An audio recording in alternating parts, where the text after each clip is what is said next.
My sister married a billionaire. I was not invited. You are an embarrassment, she told me. So I stayed home. 1 hour into the ceremony, the security detail arrived at my door. The groom requests your presence immediately. My name is Zoya, 32 years old, and somehow still healing from wounds my family inflicted. As a successful corporate executive, I escaped their toxicity but maintained occasional contact. Today was supposed to be the day my family secured their place in high society. Instead, it became the day I burned their fake kingdom to the ground. Before I continue this story, let me know where you are watching from in the comments below. Hit like and subscribe if you have ever had to stand up to family who underestimated your worth. Growing up in Atlanta meant privilege to outsiders. But inside our sprawling home, emotional coldness permeated every corner. The air in my bedroom felt thick and suffocating as I stood in front of the full-length mirror. I was half-zipped into a modest navy blue gown. It was nothing flashy, just a simple, elegant dress I had purchased with my own money to wear to my younger sister Chloe's wedding. I was smoothing out the heavy silk fabric over my hips, finally feeling a tiny spark of excitement for the day, when the solid wooden door to my bedroom flew open with a violent crash. It hit the wall so hard, the framed degrees I had earned rattled against the paint. My mother Beatrice stormed into the room like a hurricane. She did not knock. She never knocked when it came to my personal space. Her face was twisted into a scowl that I had known my entire life. Before I could even ask what was wrong, she lunged at me. Her manicured hands grabbed the delicate fabric of my dress by the shoulders, and she yanked it downward with incredible force. The zipper snagged and bit into my skin, but my mother did not care. She stripped the gown off my body, tossing a faded, oversized gray sweater at my face. "Take it off right now," she commanded, her voice sharp and unyielding. "Your cousin Tiana needs this dress for the society photos today." Tiana spilled her morning drink all over her own outfit, and she needs to look perfect for the cameras. "You are staying home anyway." I stood there in my undergarments, clutching the old sweater against my chest. "Mom, I paid for this dress," I said, keeping my voice incredibly calm despite the sting of her fingernails on my shoulders. "I am supposed to be at the church in 1 hour." My mother laughed, a harsh and bitter sound that echoed in the small room. "You are absolutely not coming to this wedding, Zoya. Look at yourself. Your dark skin, your natural hair, and your blunt mouth will completely ruin Chloe's royal moment. We are presenting a united, flawless front to the Sterling family today. They are royalty in our community. They expect excellence. They expect grace. They do not expect someone who looks and acts like a common workhorse. Tiana needs the dress more than you do. You would just blend into the background anyway, or worse, you would embarrass us in front of the guests." Right on cue, the golden child herself walked into my room. Chloe was 29 years old and glowing with the kind of artificial perfection that costs thousands of dollars to maintain. She was already in her bridal robe, but around her neck sat a $50,000 diamond set that the Sterling family had gifted her as a welcome present. The diamonds caught the light from my window, the sparkling brightly against her flawless makeup. Chloe looked me up and down with absolute disgust. She crossed her arms, the massive engagement ring on her finger flashing aggressively. "You really thought you were going to sit in the front row with the Sterling family looking like that?" Chloe sneered. "You do not belong in high society, Zoya. You never have. Just stay in your little paper-pushing lane where you belong. You are an embarrassment to me." I looked at my sister, watching the cruelty dance in her eyes. I had spent my entire life protecting her, bailing her out of trouble, and fixing her messes. Yet here she was, treating me like dirt on the bottom of her expensive bridal shoes. The colorism and favoritism in our household had always been blatant. My mother worshipped Chloe for her lighter complexion and loose curls, grooming her perfectly for the elite social circles of Atlanta. Meanwhile, my deep brown skin and tightly coiled hair were treated as flaws to be hidden away. "I already handled the situation anyway," Chloe continued, flipping her hair over her shoulder. "I told Julian's mother, Vivian Sterling, that you are currently in a rehab facility. I told her you have severe substance abuse issues and that we are praying for your recovery. It was the perfect excuse for your absence. It makes our family look compassionate and it keeps you far away from the cameras. So do not even think about showing up and ruining my perfect lie. Do not embarrass me in front of my new billionaire husband. I did not cry. I did not scream. 10 years ago, words like that would have shattered my heart into a million pieces. 10 years ago, I would have begged for their love and acceptance. But today, I simply felt a profound sense of clarity. Through my silence, the reality of our family dynamic was glaringly obvious. Chloe was the perfect Spelman girl. She had pledged a prestigious sorority, networked at all the right galas, and played the role of the ultimate African-American elite princess. She knew exactly how to smile, how to laugh at the right jokes, and how to manipulate wealthy men. The Sterling family was the ultimate prize. They were a legendary real estate dynasty controlling billions of dollars in commercial properties across the country. They funded hospital wings and hosted charity balls that dictated the social hierarchy of the entire city. Marrying Julian Sterling was Chloe's crowning achievement. Meanwhile, I was the family secret. I was the dark-skinned, serious older sister who did not care about sorority parties or country club memberships. I cared about numbers. I cared about hard work. My family saw my quiet dedication as a sign of failure. They thought my long hours working from my home office meant I was just a low-level clerk struggling to get by. They thought my lack of designer labels meant I was broke. They saw me as the ugly duckling, the workhorse whose only purpose was to absorb their stress and fund their mistakes whenever they overspent their superficial budgets. They had spent my entire life taking my resources while simultaneously telling me I was worthless. They demanded my help but denied my existence whenever it mattered. Tiana, my cousin, hovered in the hallway outside my bedroom. She looked nervous but greedy, eyeing the navy gown my mother still held in her hands. I looked at Tiana, then at my mother, and finally at Chloe. I reached out and gently took the navy dress from my mother's tight grip. For a brief second, Beatrice looked ready to fight me for it. But I simply folded the dress neatly and handed it directly to Tiana. "Take it," I said, my voice completely devoid of emotion. "I hope it fits you perfectly for all those high society pictures today." Tiana snatched the dress and scurried away without a single word of thanks. My mother looked at me with narrow eyes, clearly suspicious of my calm compliance. She had come in here expecting a massive fight. She wanted me to cry. She wanted me to beg. She thrived on making me feel small. By handing over the dress without a single tear, I had robbed her of her usual power trip. "Just make sure you stay out of sight," Beatrice snapped, pointing a sharp acrylic nail at my face. "Do not post anything on social media. Do not call anyone. You do not exist today. Do you understand me?" Chloe adjusted her diamond necklace and smiled coldly. "Thanks for finally doing something right, Zoya. Have a great day sitting in your messy room. Try not to think about how much better my life is than yours." I watched them leave. I stepped back and firmly closed my bedroom door. I turned the lock until it clicked securely into place. The house grew quiet as they hurried downstairs to head to the lavish wedding venue. I walked over to my desk, picked up the faded gray sweater my mother had thrown at me, and tossed it straight into the trash can. I sat down in my ergonomic office chair and opened my secure laptop. I typed in a complex series of passwords and accessed a heavily encrypted financial database. The screen illuminated my face with lines of green and white text. I opened a file labeled Sterling Real Estate Empire. Highly classified financial profiles, offshore account balances, and corporate acquisition strategies scrolled across my monitor in real time. As the executive of the firm that audited their entire dynasty, I had unrestricted access to every single dollar the Sterling family possessed.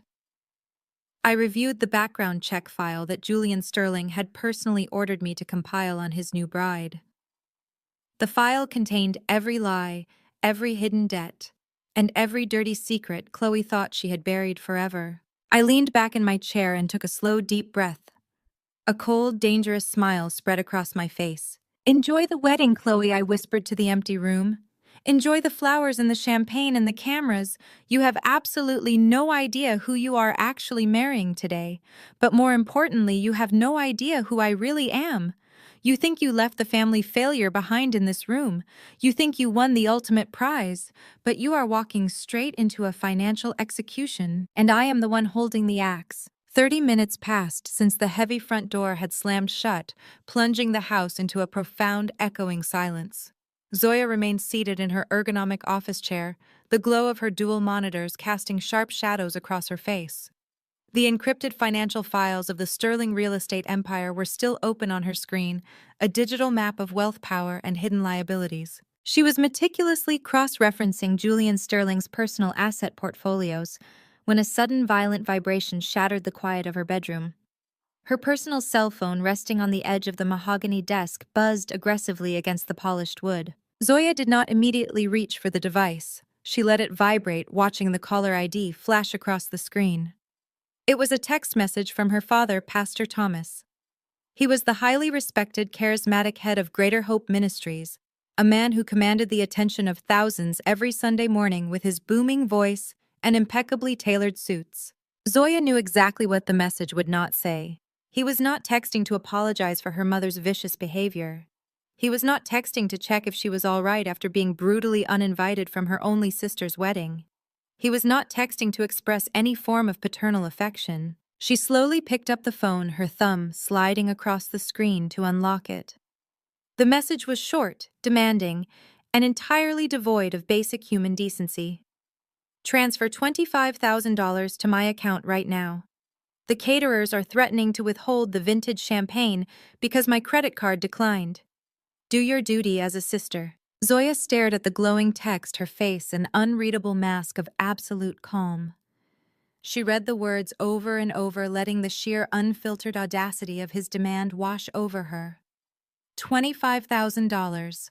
Her father was casually demanding an amount of money that took most working-class people an entire year to earn, all to pay for fermented grape juice to impress a room full of billionaires. The caterers at the Sterling wedding were top-tier luxury professionals. They did not operate on faith, and they certainly did not operate on credit. If the card declined, the champagne stayed in the cellar.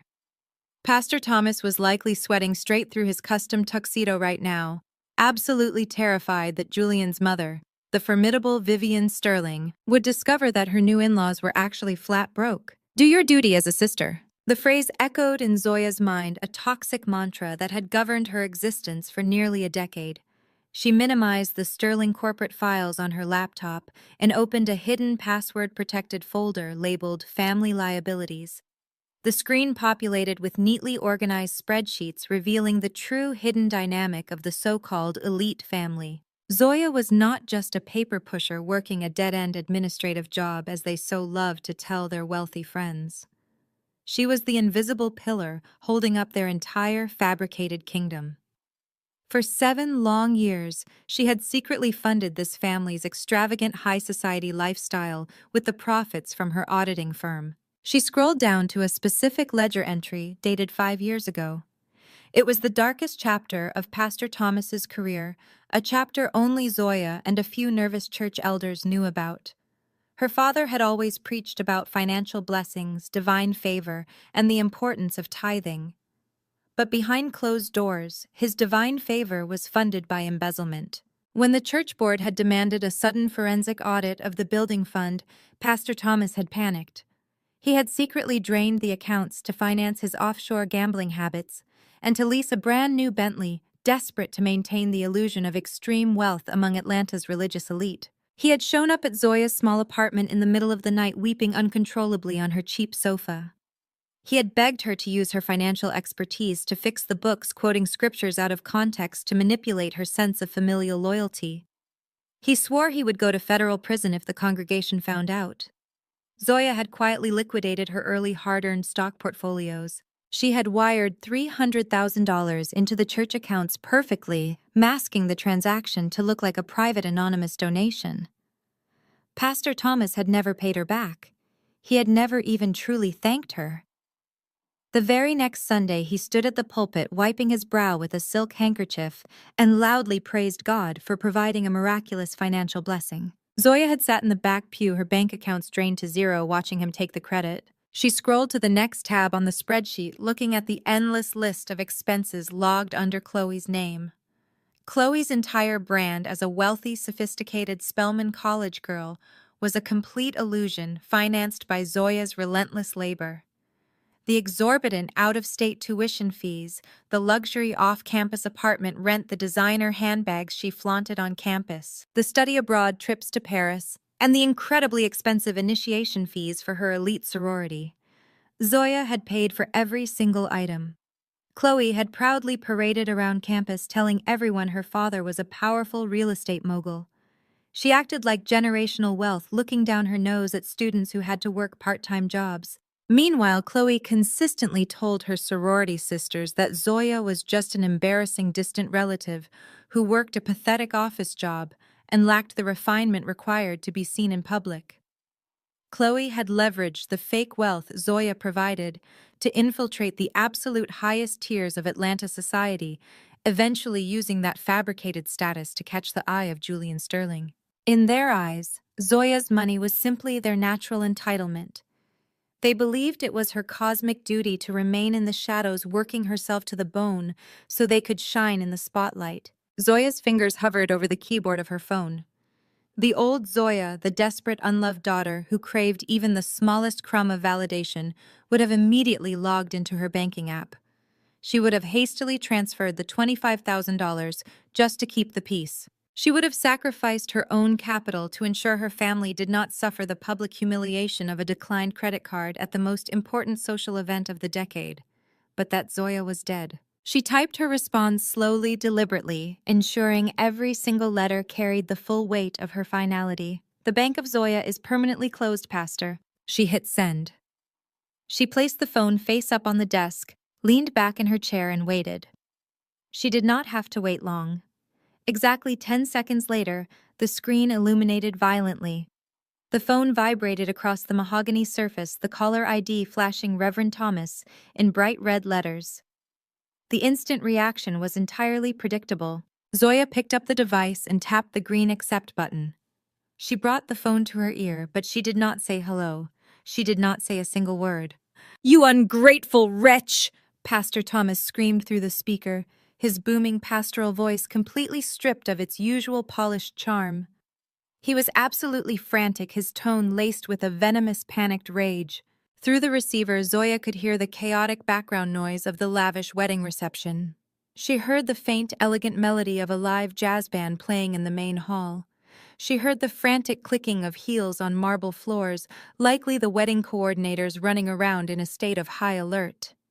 Pastor Thomas was clearly hiding. He was likely crammed into a gold-plated bathroom stall or an isolated coat closet, desperately trying to keep his voice down while simultaneously screaming into his phone. "You owe this family." He spat his breath, heavy and ragged. "I am your father. You will show me respect.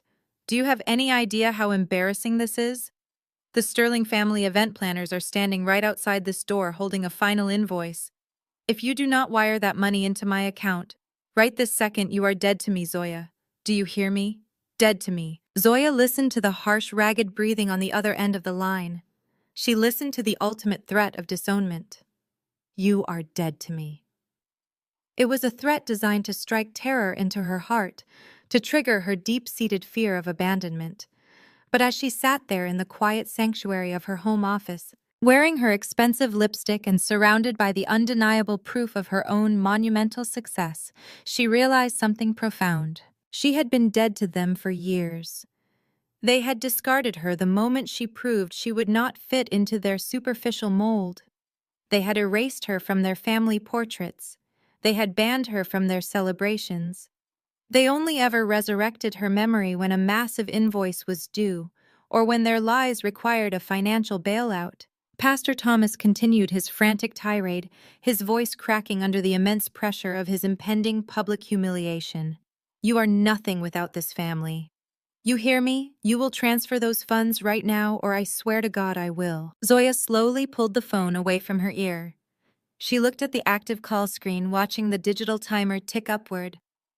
She did not bother to argue. She did not offer a defense, a justification, or a single tear. With a calm, steady finger, she tapped the bright red button, cutting her father off mid-sentence. The silence instantly reclaimed the room. Zoya tapped on her father's contact profile. She scrolled down past his phone number, past his email address, to the very bottom of the screen. She pressed block caller. She watched the confirmation message pop up and hit accept. She then navigated to her mother's contact profile. Block caller. She found Chloe's number. Block caller. She found her cousin Tiana's number. Block caller. She set the phone back down on the desk. She closed her eyes and exhaled a long, deep breath. A profound, overwhelming rush of liberation swept through her body, starting deep in her chest and radiating outward to her fingertips. The heavy, suffocating corset of toxic family obligation had finally snapped wide open. She was completely unburdened. The parasitic cord had been brutally and permanently severed. Zoya opened her eyes, turning her attention back to the glowing monitors. She pulled the highly classified financial profiles of the sterling real estate empire back to the center of her screen. She had officially cut off their funding, but she knew that a simple declined credit card was not going to be the end of this. Her family would try to spin a lie. They would try to manipulate the narrative to save face in front of Julian Sterling and his billionaire mother. It was time to make sure they never had the opportunity to lie again.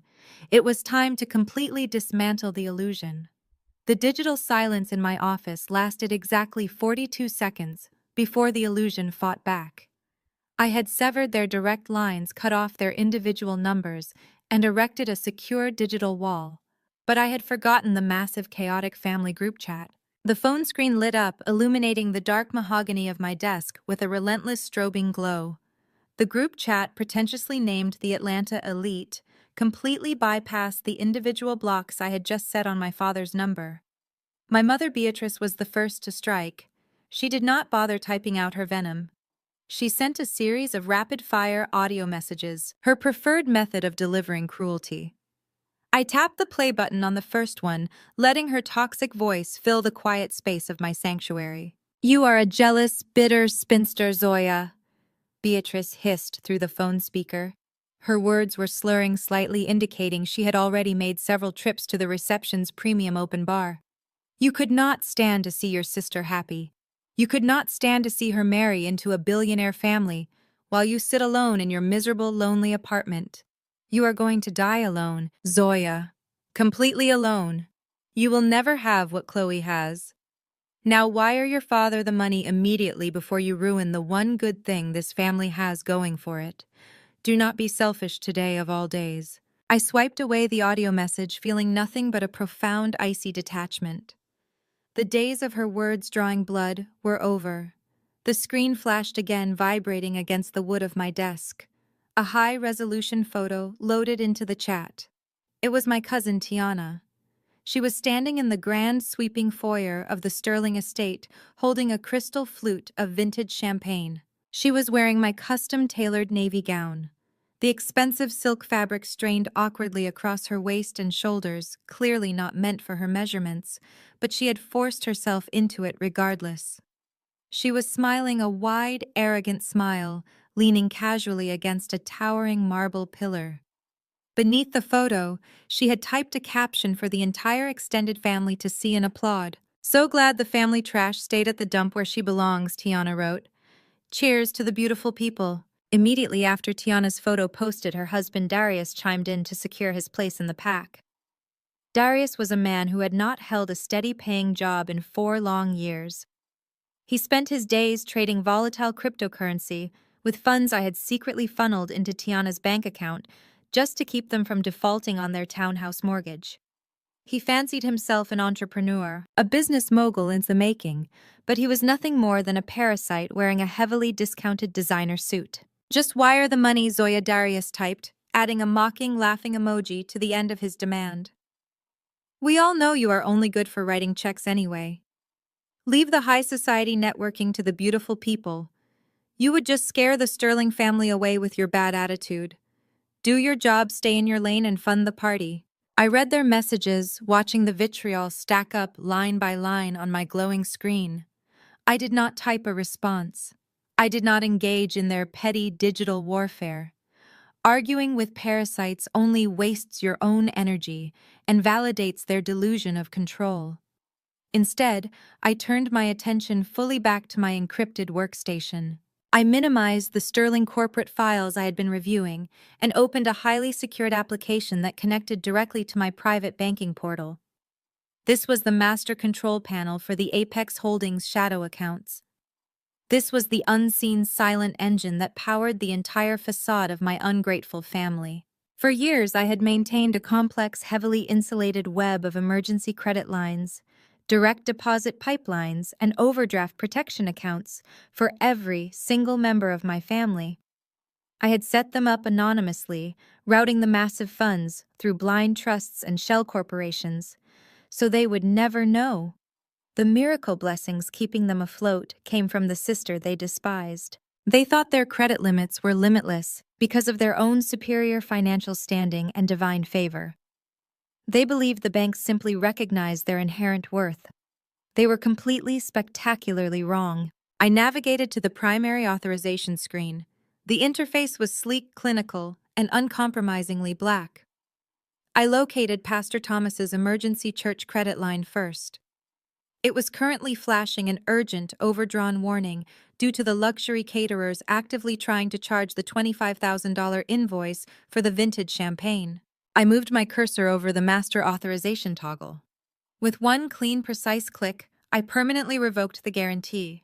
I watched the status indicator spin for a fraction of a second before locking into a new state. Next, I found Beatrice's Platinum Lifestyle card. This was the card she used to buy her elite country club memberships, her weekly spa treatments, and the very clothes she wore to insult me at family dinners. I highlighted the account tethered to my personal wealth. Click. The status updated, instantly severing her from my resources. Next was Tiana and Darius's mortgage protection line. This was the invisible safety net that automatically paid their property taxes every quarter and covered their massive credit card minimums when Darius's crypto schemes inevitably failed. I hovered over the cancellation command. Click. I sat back in my ergonomic chair and watched the screen with absolute, unadulterated satisfaction as every single account status changed from a glowing green, approved, to a stark, unyielding red, access denied. I did not just stop the champagne payment. I financially flatlined the entire family tree in under 30 seconds. I severed the invisible umbilical cord that had drained my resources, my energy, and my peace for nearly a decade. I systematically dismantled the financial scaffolding holding up their fake elite status.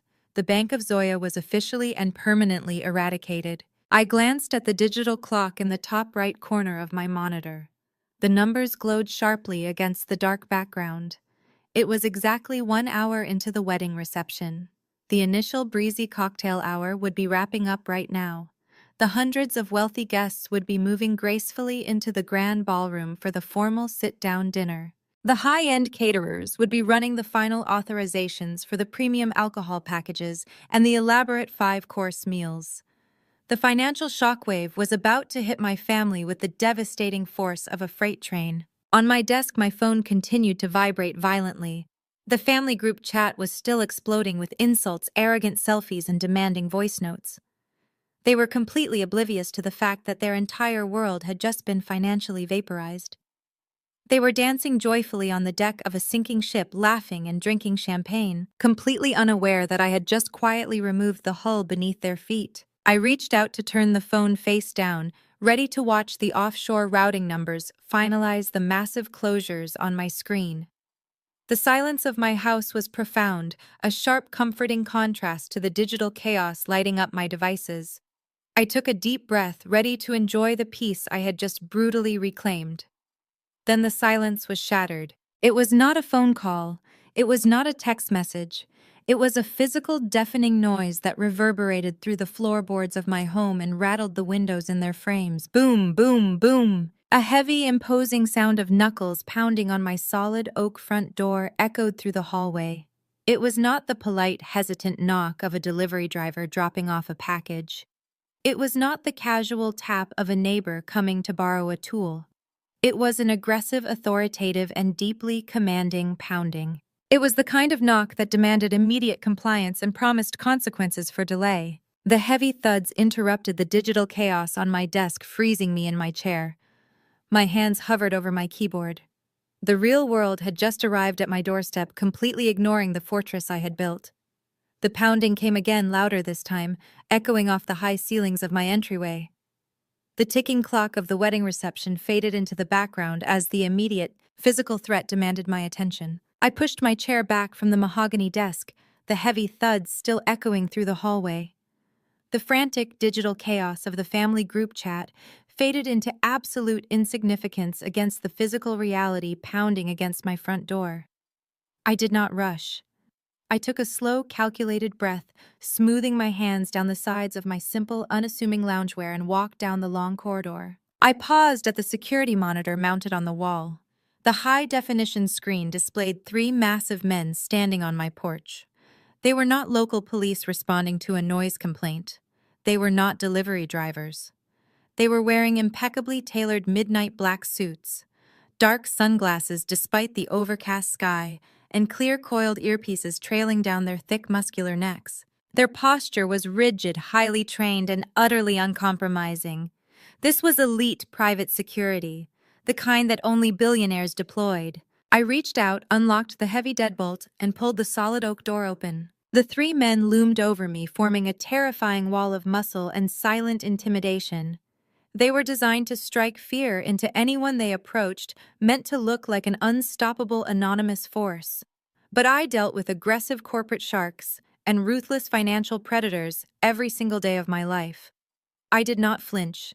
I did not cower.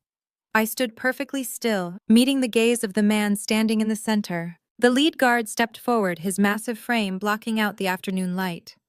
He glanced down at a digital tablet in his gloved hand, then looked back up at me, his eyes scanning my face to quickly confirm my identity. "Ms. Zoya," he stated. It was not a question. His voice was a low, gravelly baritone that left absolutely no room for negotiation or refusal. "Madame Vivienne Sterling and the groom request your presence at the estate, immediately." I kept my expression entirely neutral, completely masking the sudden sharp thrill of adrenaline that spiked through my veins. "And if I decline your invitation?" I asked, tilting my head slightly, testing the boundaries of his orders. The guard did not smile. His posture grew even more rigid, his jaw clenching slightly. "We are instructed not to return without you, ma'am," he replied, his tone chillingly polite. "We have an armored vehicle waiting at the curb. We are prepared to escort you securely. We strongly advise that you accompany us voluntarily." The realization washed over me like a wave of pure electric clarity. The bomb had finally dropped. The financial detonation I had carefully set up hours ago had gone off right in the middle of their luxury wedding reception. Vivienne Sterling was Julian's mother. To the rest of Atlanta, Vivienne was the terrifyingly sharp, utterly ruthless matriarch of the Sterling real estate empire. She was a woman who could destroy a politician's career with a single phone call or bankrupt a rival commercial development corporation before breakfast. She ruled high society with an iron fist, demanding absolute perfection, unwavering loyalty, and complete transparency from anyone who dared to enter her inner circle. My family was currently standing inside her sprawling estate, sipping her expensive vintage champagne, completely unaware of the financial guillotine swinging rapidly down toward their necks. They thought they had successfully hidden their embarrassing, unrefined, paper-pushing sister away in a messy apartment. They thought they had outsmarted a billionaire dynasty with a few cheap lies and a stolen dress. But to me, Vivienne Sterling was something else entirely. Vivienne was a woman who respected raw intelligence, brutal honesty, and flawless financial execution. She was a woman who valued facts over pleasantries, and clearly she had just reviewed the comprehensive, highly classified financial audit her son Julian had commissioned from my firm. She had read the undeniable proof of Chloe's massive, secret credit card debt. She had seen the offshore wire transfers Pastor Thomas had attempted to make using the wedding budget. And because my real name was plastered across the executive signature line of that devastating audit report, Vivienne had finally put the puzzle pieces together. She knew the invisible, brilliant financial savior who actively managed her family's offshore portfolios was the exact same woman Chloe had just banished from the wedding. The security guards stood waiting on my porch, their hands clasped firmly in front of them, fully expecting me to panic. They expected me to scramble to ask frantic, terrified questions, to show fear at being abruptly summoned by the most powerful woman in the state. Instead, I smirked. A slow, dangerous, fully realized smile spread across my face. "Give me 5 minutes," I told the lead guard. I did not wait for his permission. I turned my back on the wall of muscle, leaving the front door wide open to the cool afternoon air, and walked purposefully back down the hallway toward my master bedroom. The time for hiding was officially over. The era of playing the submissive, unrefined workhorse to appease my mother's fragile, toxic ego was dead. I walked into my bedroom and bypassed the standard closet. I completely ignored the rack filled with the cheap, oversized sweaters and drab, shapeless dresses my family constantly forced me to wear. My mother had always insisted I dress down, claiming bright colors and tailored fits were too flashy for someone of my complexion and low status. She wanted me invisible, easily digestible, and thoroughly unremarkable. For years I had complied, creating a physical camouflage to protect my peace and keep her venomous jealousy at bay. I walked to the back wall of the room and pressed my hand against a smooth, inconspicuous wooden panel. A hidden biometric scanner quickly read my fingerprint. A soft mechanical click echoed in the room and the panel slid open smoothly, revealing the true walk-in closet I had secretly built for myself. The space was massive, brightly lit with custom studio lighting and lined with pristine glass-enclosed wardrobes. The scent of expensive leather and rich cedar filled the air. This was the armory of the CEO of Apex Holdings. This was where the real Zoya lived. Rows of designer shoes racks of pristine silk blouses and velvet-lined display cases filled with luxury timepieces gleamed under the lights. I walked directly to the center island, my heart pounding with a steady rhythmic anticipation. I was about to shed a skin I had worn for decades. I stripped off the simple loungewear, letting it fall forgotten to the floor. I reached into a protective garment bag and pulled out a stunning custom-tailored Tom Ford pantsuit. It was a rich, deep crimson red, a color that demanded absolute attention and radiated pure, unfiltered power. The silk-lined fabric draped flawlessly over my frame. The sharp, structured lines of the blazer accentuated my shoulders, while the precise cut of the trousers elongated my legs. It was a $15,000 suit designed for a woman who owned the room the exact second she stepped into it. I slipped my feet into a pair of black, razor-sharp Christian Louboutin stilettos. The familiar glossy red soles matched my suit perfectly, a subtle but undeniable flex of wealth.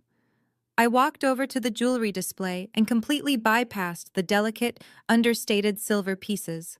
Today required heavy armor.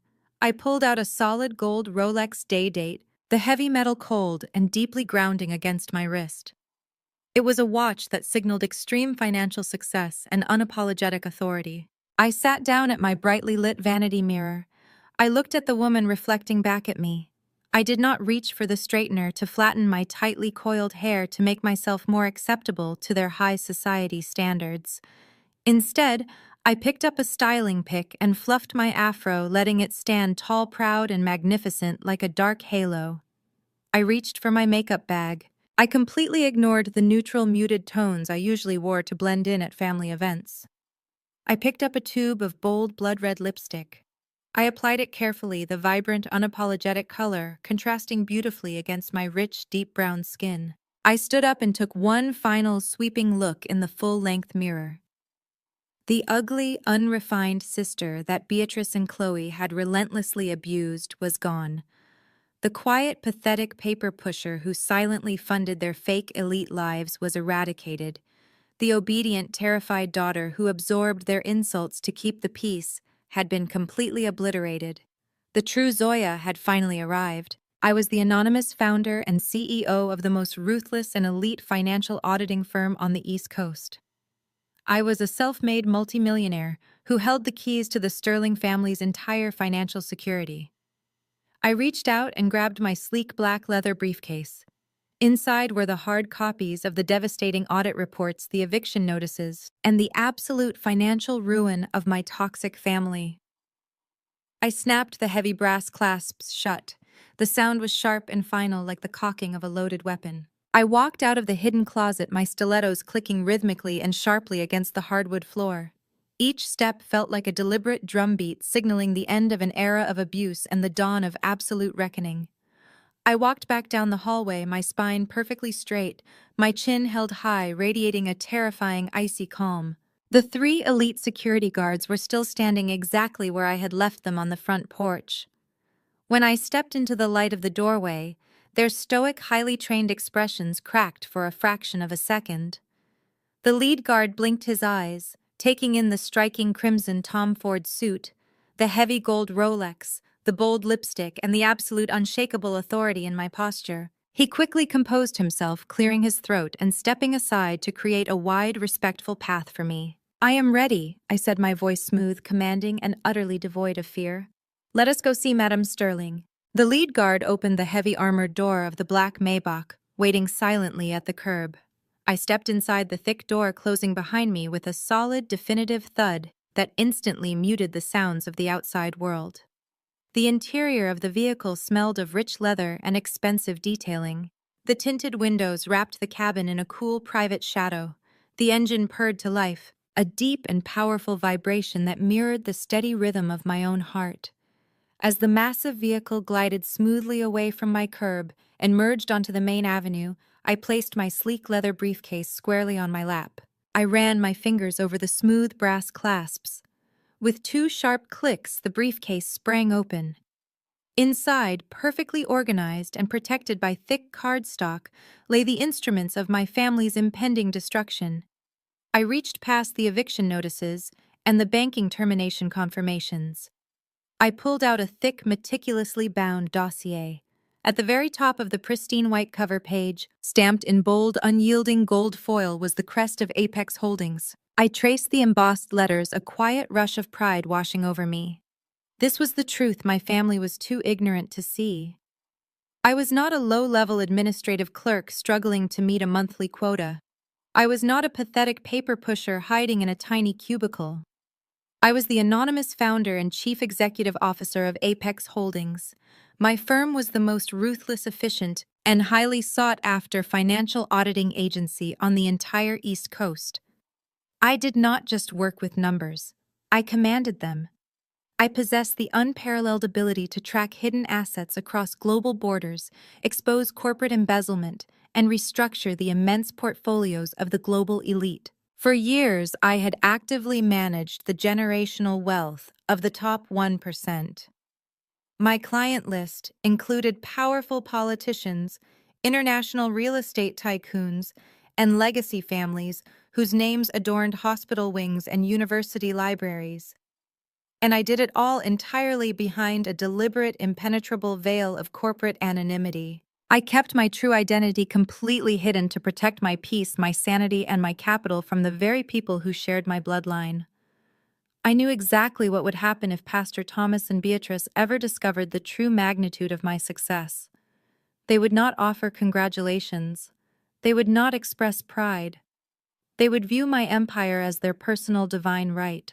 They would demand seats on my executive board. They would expect me to finance a fleet of luxury cars, fund massive church expansions, and pay for a never-ending parade of high society galas. They would act like parasites, latching onto the main artery of my hard-earned wealth and draining the life out of my company until there was absolutely nothing left. So, I built a fortress of shell companies, non-disclosure agreements, and strict legal blind trusts. I let them believe I was a failure because their disappointment was the ultimate shield protecting my empire. And sitting at the very top of my elite client roster, representing my firm's largest and most lucrative account, was Vivian Sterling. Vivian was the terrifyingly sharp, unequivocally brilliant matriarch of the Sterling real estate empire. She was a woman who valued extreme discretion, flawless execution, and absolute financial supremacy. For 3 years, Apex Holdings had been the invisible shield protecting the Sterling billions. My analysts audited their commercial acquisitions, optimized their offshore tax structures, and ensured their wealth remained completely untouchable. Vivian and I communicated through highly encrypted executive channels. She knew the CEO of Apex Holdings as a brilliant, reliable partner. She just did not know my face, and she certainly did not know my last name. That careful separation of my two worlds had remained perfectly intact until exactly 2 weeks ago. I looked down at the gold crest on the dossier resting in my lap. The catalyst for today's reckoning had walked directly into my corporate lobby 14 days prior. Julian Sterling, the handsome groom-to-be, and the heir apparent to the dynasty, had bypassed his mother's usual administrative channels. He came to Apex Holdings with a highly sensitive, strictly confidential request. He wanted to hire my firm to run a quiet, incredibly thorough pre-marital financial background check on the woman he was about to marry. He wanted to ensure that the Sterling family name and their billions were not being tethered to any hidden liabilities, secret debts, or potential public relations disasters. He handed over a file containing his beautiful fiancée's information. I remembered sitting alone in my corner office staring at the glossy photograph of my sister Chloe attached to the intake forms. Because I operate under the strictest non-disclosure agreements in the financial sector, I could not pick up the phone and call Julian to explain the massive conflict of interest. I could not break protocol to warn him that the woman he loved was a pathological liar, and I certainly could not warn Chloe that her future husband had just hired the financial Grim Reaper to inspect her closet. Neither Julian nor Vivian had any idea that the brilliant, invisible financial savior protecting their empire was the older sister of the exact woman Julian was planning to walk down the aisle with. I had to do my job. I assigned my most aggressive, relentless senior analysts to tear Chloe's entire financial history down to the studs.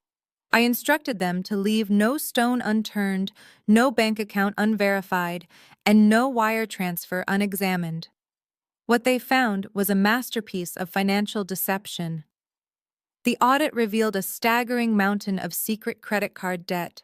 It exposed massive personal loans taken out under false pretenses to fund the designer wardrobe Chloe used to trick Julian into believing she came from independent wealth. But the most damning discovery of all was the blatant, undeniable embezzlement of the wedding budget itself. Julian had wired $500,000 to Chloe to cover the extravagant costs of the ceremony and reception. The audit proved that the caterers, the florists, and the event planners had never received a single dime. Instead, my firm tracked the money as it was systematically funneled through a series of rapid transfers directly into Pastor Thomas's offshore church mission fund. From there, the money was instantly drained to pay off illegal gambling debts my father had accumulated over the past 6 months. I had personally reviewed the final devastating report.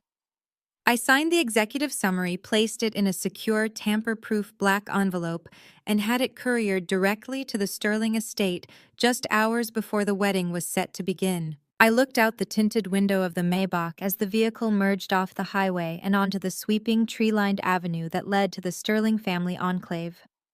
The pieces of the puzzle clicked together in my mind with absolute clarity. Julian might have ordered the report, but Vivian Sterling monitored every single high-level security audit concerning her family. She must have intercepted the courier. She must have broken the seal and read the devastating background details. She would have seen Chloe's immediate family listed in the initial briefing.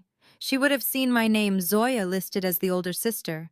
And then she would have flipped to the final page and seen my exact recognizable signature authorizing the destruction of the bride. Vivian Sterling had just realized that the drug-addicted, embarrassing sister Chloe had banned from the wedding was actually the CEO of Apex Holdings. She realized her most trusted financial ally had been treated like garbage by the very parasites trying to infiltrate her family. That was why elite security guards had pounded on my door. Vivian did not send them to arrest me. She sent them to escort her equal to the battlefield. The Maybach began to slow down.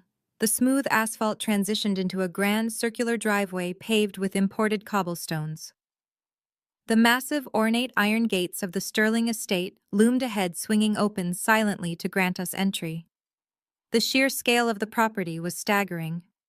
The sprawling, multi-story mansion was illuminated by hundreds of tasteful golden spotlights. The meticulously manicured lawns stretched out like a green velvet carpet, The driveway was a chaotic, dazzling display of extreme wealth. Valets in crisp white jackets were sprinting back and forth, carefully parking a seemingly endless parade of Ferraris, Rolls-Royces, and custom Bentleys. Flashing lights from hired society photographers illuminated the grand marble staircase leading up to the main entrance. Massive, cascading arrangements of white orchids and rare roses draped over the stone balustrades, filling the evening air with a heavy, sweet perfume. It was the ultimate high society fairy tale. It was the physical manifestation of extreme power and elite status. It was everything Chloe had ever wanted, everything Beatrice had ever schemed to obtain, and everything Pastor Thomas had compromised his soul to be near. They were currently inside that glowing mansion, dancing under crystal chandeliers, absolutely convinced they had finally secured their place among the untouchable royalty of Atlanta. I closed the dossier and returned it to my briefcase. I snapped the brass clasps shut, the sharp sound cutting through the quiet hum of the luxury car. I smoothed the pristine lapels of my crimson Tom Ford suit and checked the weight of the gold Rolex on my wrist. I did not feel out of place. I did not feel intimidated by the sprawling mansion or the fleet of luxury vehicles. I felt a cold, absolute surge of power. The Maybach glided to a smooth stop directly at the base of the grand marble staircase. The lead security guard immediately stepped out of the front passenger seat and opened my door. The cool evening air rushed into the cabin, carrying the faint sound of a live jazz band playing inside the ballroom. I picked up my briefcase and stepped out of the vehicle. My sharp stilettos clicked loudly against the cobblestones. I looked up at the towering oak doors of the estate. My family thought they had successfully built a perfect, unassailable kingdom of lies. But paper kingdoms ignite quickly, and I had arrived with the match. I took the first step up the grand marble staircase of the Sterling estate, moving with a deliberate, lethal grace. The cool evening air was thick with the heavy, sweet perfume of thousands of imported white roses cascading from the stone balustrades. My elite security detail fell into perfect, synchronized formation around me. 2 towering guards flanked my sides, matching my pace stride for stride while the lead guard marched a half step ahead, clearing an invisible path. Valets in crisp white uniforms paused mid-stride, turning away from the line of custom Bentleys and Ferraris to stare at the striking crimson Tom Ford suit cutting through the sea of neutral colors. I did not break my gaze. I did not slow down. I was a drop of fresh blood moving across a pure white canvas. The massive, intricately carved oak doors of the main entrance stood wide open, leading into a sweeping multi-level foyer lined with Renaissance artwork and towering floral arrangements. A team of frantic wedding coordinators stood near a velvet rope, aggressively guarding the gold-embossed guestbook and directing the late arrivals. The head coordinator, a highly stressed woman with a wireless headset and a silver clipboard, stepped directly into my path. She held up a manicured hand, her mouth opening to demand my invitation or ask for my name. She never got the chance to speak. The lead security guard did not even break his stride. He simply leveled a cold, dead-eyed stare at the woman and used his massive shoulder to gently but firmly sweep her out of the way. She stumbled backward against the velvet rope, her clipboard clattering loudly to the polished marble floor, her eyes wide with unadulterated shock. I glided right past her, the sharp, rhythmic clicking of my Louboutin stilettos echoing off the high-domed ceiling like the ticking of a metronome. Ahead of me, a second set of towering double doors guarded the entrance to the main ballroom. These were closed, manned by 2 of the Sterling family's internal security staff in standard dark suits. They saw my detail approaching. They saw the clear earpieces, the tailored black suits, and the unmistakable, terrifying aura of authorized, unrestricted power. They did not ask a single question. They did not attempt to stop us. They simply grabbed the heavy brass handles and pulled the grand doors wide open. The sheer, overwhelming opulence of the ballroom hit me like a physical wave. The space was cavernous, bathed in the warm, glittering light of a dozen massive crystal chandeliers suspended from a ceiling draped in imported white silk. Dozens of tables covered in fine linens filled the room, adorned with towering centerpieces and silver candelabras. Waiters in white gloves moved silently between the tables, pouring $1,000 bottles of champagne. At the far end of the room, on a raised dais, sat the sweetheart table where my sister Chloe and her billionaire groom held court. To their right, a 10-piece live jazz band played a smooth, sophisticated melody that floated over the low hum of wealthy conversation. I stepped over the threshold, moving directly onto the pristine white dance floor that spanned the center of the expansive room. I gripped my leather briefcase firmly in my right hand, feeling the heavy, satisfying weight of the financial execution waiting inside. I strutted right down the center aisle. The shockwave was instantaneous. It started at the tables nearest the door and rippled outward with terrifying electric speed. High society guests, local politicians, tech moguls, and real estate barons stopped mid-sentence. Forks hovered halfway to mouths. Champagne flutes froze in the air. A sudden, collective intake of breath swept through the crowd as hundreds of heads turned to track my progress down the center of the room.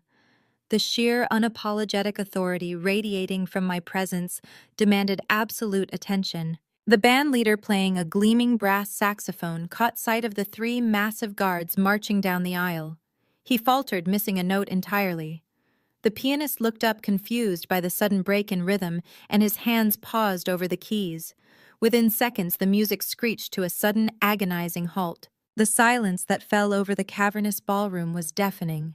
The only sound left in the entire estate was the sharp, measured click-clack of my stilettos hitting the polished dance floor. I kept my chin perfectly level, scanning the room and easily picking out the parasites I shared DNA with. I saw Tiana standing near the premium open bar. Her jaw dropped open in horror, her eyes bulging as she stared at me. The stolen navy gown looked even more ridiculous under the bright chandelier light, straining at the seams as she froze in place. I saw Darius standing next to her, a shrimp cocktail hovering inches from his mouth, completely paralyzed. I saw Pastor Thomas sitting at a prominent family table near the front. The color drained from his face, instantly transforming his skin to an ashen gray. Sweat beaded on his forehead as he recognized the supposedly unrefined, pathetic daughter he had just threatened to disown. And then I saw her. My mother Beatrice was standing near the edge of the dance floor, aggressively networking with a prominent state senator. She was wearing a heavily beaded, ostentatious silver gown that she had undoubtedly charged to one of the platinum credit cards I had just permanently frozen. She was laughing at something the senator had said, her head thrown back in a display of manufactured high society charm. Then the unnatural silence of the room caught her attention. She turned her head, her deep annoyance at the interruption written plainly across her heavily powdered face. Her eyes scanned the room, following the collective stunned gaze of the billionaire crowd. Her eyes locked onto my crimson suit. The transformation was spectacular. The manufactured high society smile melted off her face in a fraction of a second, replaced instantly by an expression of pure, unadulterated terror and visceral, blinding rage. Her hand spasmed violently. The crystal champagne glass she was holding tilted sharply, spilling expensive vintage alcohol all down the front of her silver gown. She did not even notice the stains spreading across the silk. She completely abandoned the confused senator, leaving him standing awkwardly in the middle of a sentence with his hand outstretched. Beatrice lunged forward, her silver heels sinking heavily into the plush white carpet surrounding the dance floor. She pushed past a waiter holding a tray of hors d'oeuvres, her face twisting into a mask of ugly, desperate panic. She could not comprehend what was happening. She could not fathom how the daughter she had successfully banished, the daughter she had verbally abused and discarded just an hour ago, was currently commanding the absolute undivided attention of the most powerful room in Atlanta. She marched directly onto the pristine dance floor, breaking into a frantic, undignified sprint to intercept me before I could reach the head table. She stopped 3 feet in front of me, her chest heaving, her eyes wild and darting frantically to the hundreds of guests watching our every move. She tried to keep her voice down, a desperate, failing attempt to maintain the illusion of control, but her vocal cords betrayed her. Her frantic hiss echoed clearly in the dead silence of the ballroom. "What the hell are you doing here?"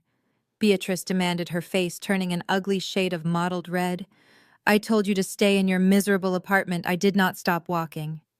I maintained my steady predatory pace, forcing her to step backward awkwardly to avoid a physical collision. My security detail tightened their formation instantly, moving a fraction of an inch closer to me, recognizing the hostile threat. "You are ruining everything!" Beatrice shrieked, finally abandoning any pretense of volume control. The sheer overwhelming panic of her impending public humiliation shattered her facade completely.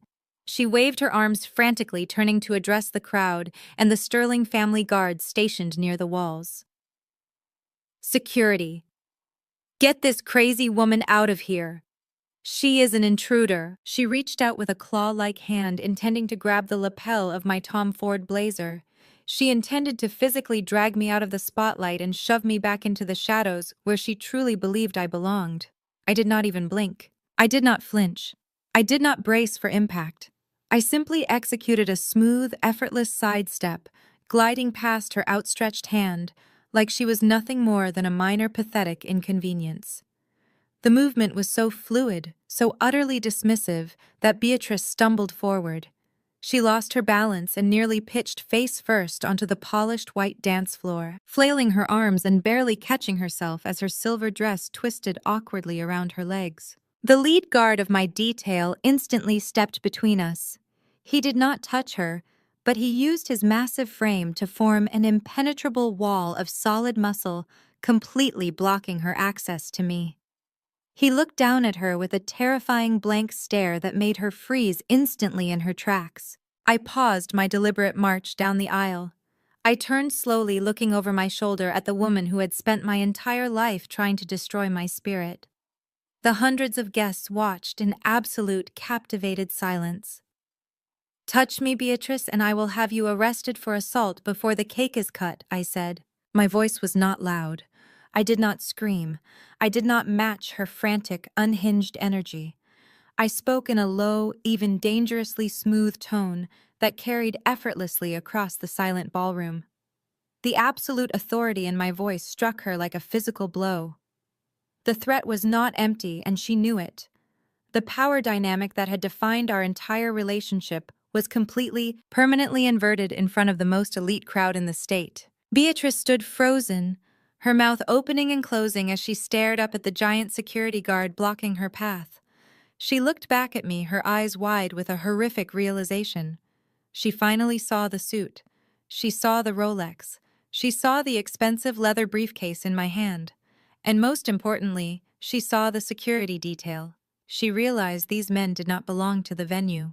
They did not belong to the Sterling family. They belonged to me. She realized I had not come to beg for a plate of food. I had not come to plead for my place in the family photos.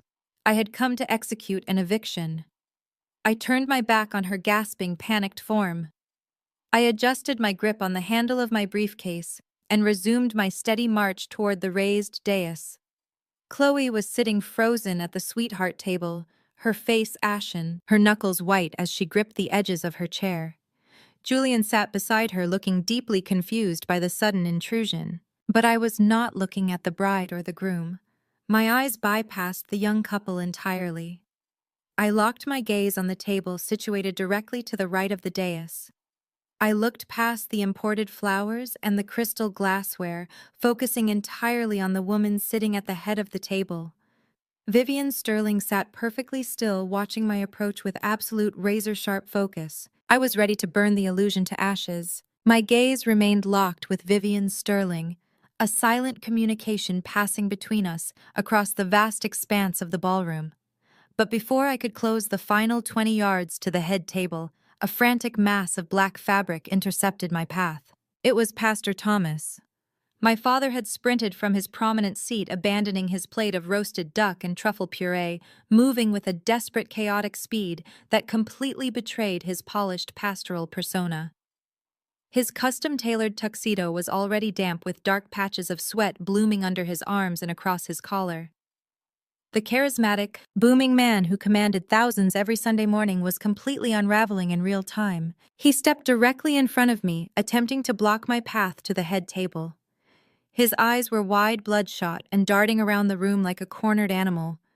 He reached out and grabbed my arm, his fingers digging into the expensive silk of my crimson blazer. The lead security guard immediately stepped forward, his hand moving toward the pastor's chest to physically remove him. I raised a single finger signaling my detail to hold. I wanted to hear exactly what my father had to say. I wanted the crowd to witness the absolute depths of his desperation. He leaned in close, his breath hot and reeking of premium whiskey and pure panic.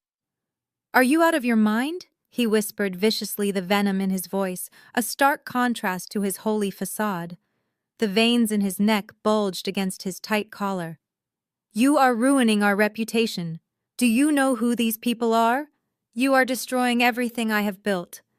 Go back to the shadows where you belong. Zoya, leave right now and I will pretend this never happened. Wire the money and get out." I looked down at the hand clutching my arm. Then I looked up into his terrified, angry eyes. I did not pull away. I simply stared at him with absolute, unyielding coldness until the realization dawned on him that I was no longer under his control. His grip slowly loosened, his fingers falling away from my sleeve. Realizing that threats and intimidation were utterly useless against the woman standing before him, Pastor Thomas pivoted immediately to his most practiced weapon, public manipulation. He turned to face the hundreds of wealthy, confused guests staring at us. He summoned his booming, theatrical pulpit voice, forcing a nervous, booming laugh that echoed hollowly across the silent ballroom. "I apologize, everyone," Pastor Thomas announced, spreading his arms wide in a gesture of fake paternal sorrow. "Please forgive this unfortunate interruption. My eldest daughter struggles with severe mental illness. She is having an episode. It is a private family tragedy we have managed for years, and sadly the stress of her sister's beautiful wedding has triggered a delusion. Please, enjoy your meals while we handle this medical emergency." The gaslighting was textbook. It was the exact same tactic they had used to isolate me and dismiss my worth for my entire life. They painted me as unstable, jealous, and broken so they could extract my resources while denying my humanity. I heard a few uncomfortable murmurs ripple through the crowd of politicians and socialites. A few sympathetic glances were cast toward my father. He was playing the role of the long-suffering, loving parent to absolute perfection. But the illusion was immediately shattered by the shrill, ear-piercing screech of the bride. Chloe could no longer handle the fact that she was not the absolute center of attention. Her fairy tale moment was being hijacked, and her carefully crafted persona of elegant generational wealth evaporated in an instant. She threw her chair back so violently it crashed onto the floor of the raised dais. She stormed down the steps of the platform, the massive cascading layers of her $100,000 Vera Wang gown rustling aggressively. She looked completely unhinged. The delicate crystal tiara pinned into her elaborate updo was slightly askew, and her face was flushed an angry, blotchy crimson that clashed terribly with her perfect makeup. "You ruined my day!" Chloe screamed, her voice breaking into a hysterical, breathless pitch as she hyperventilated.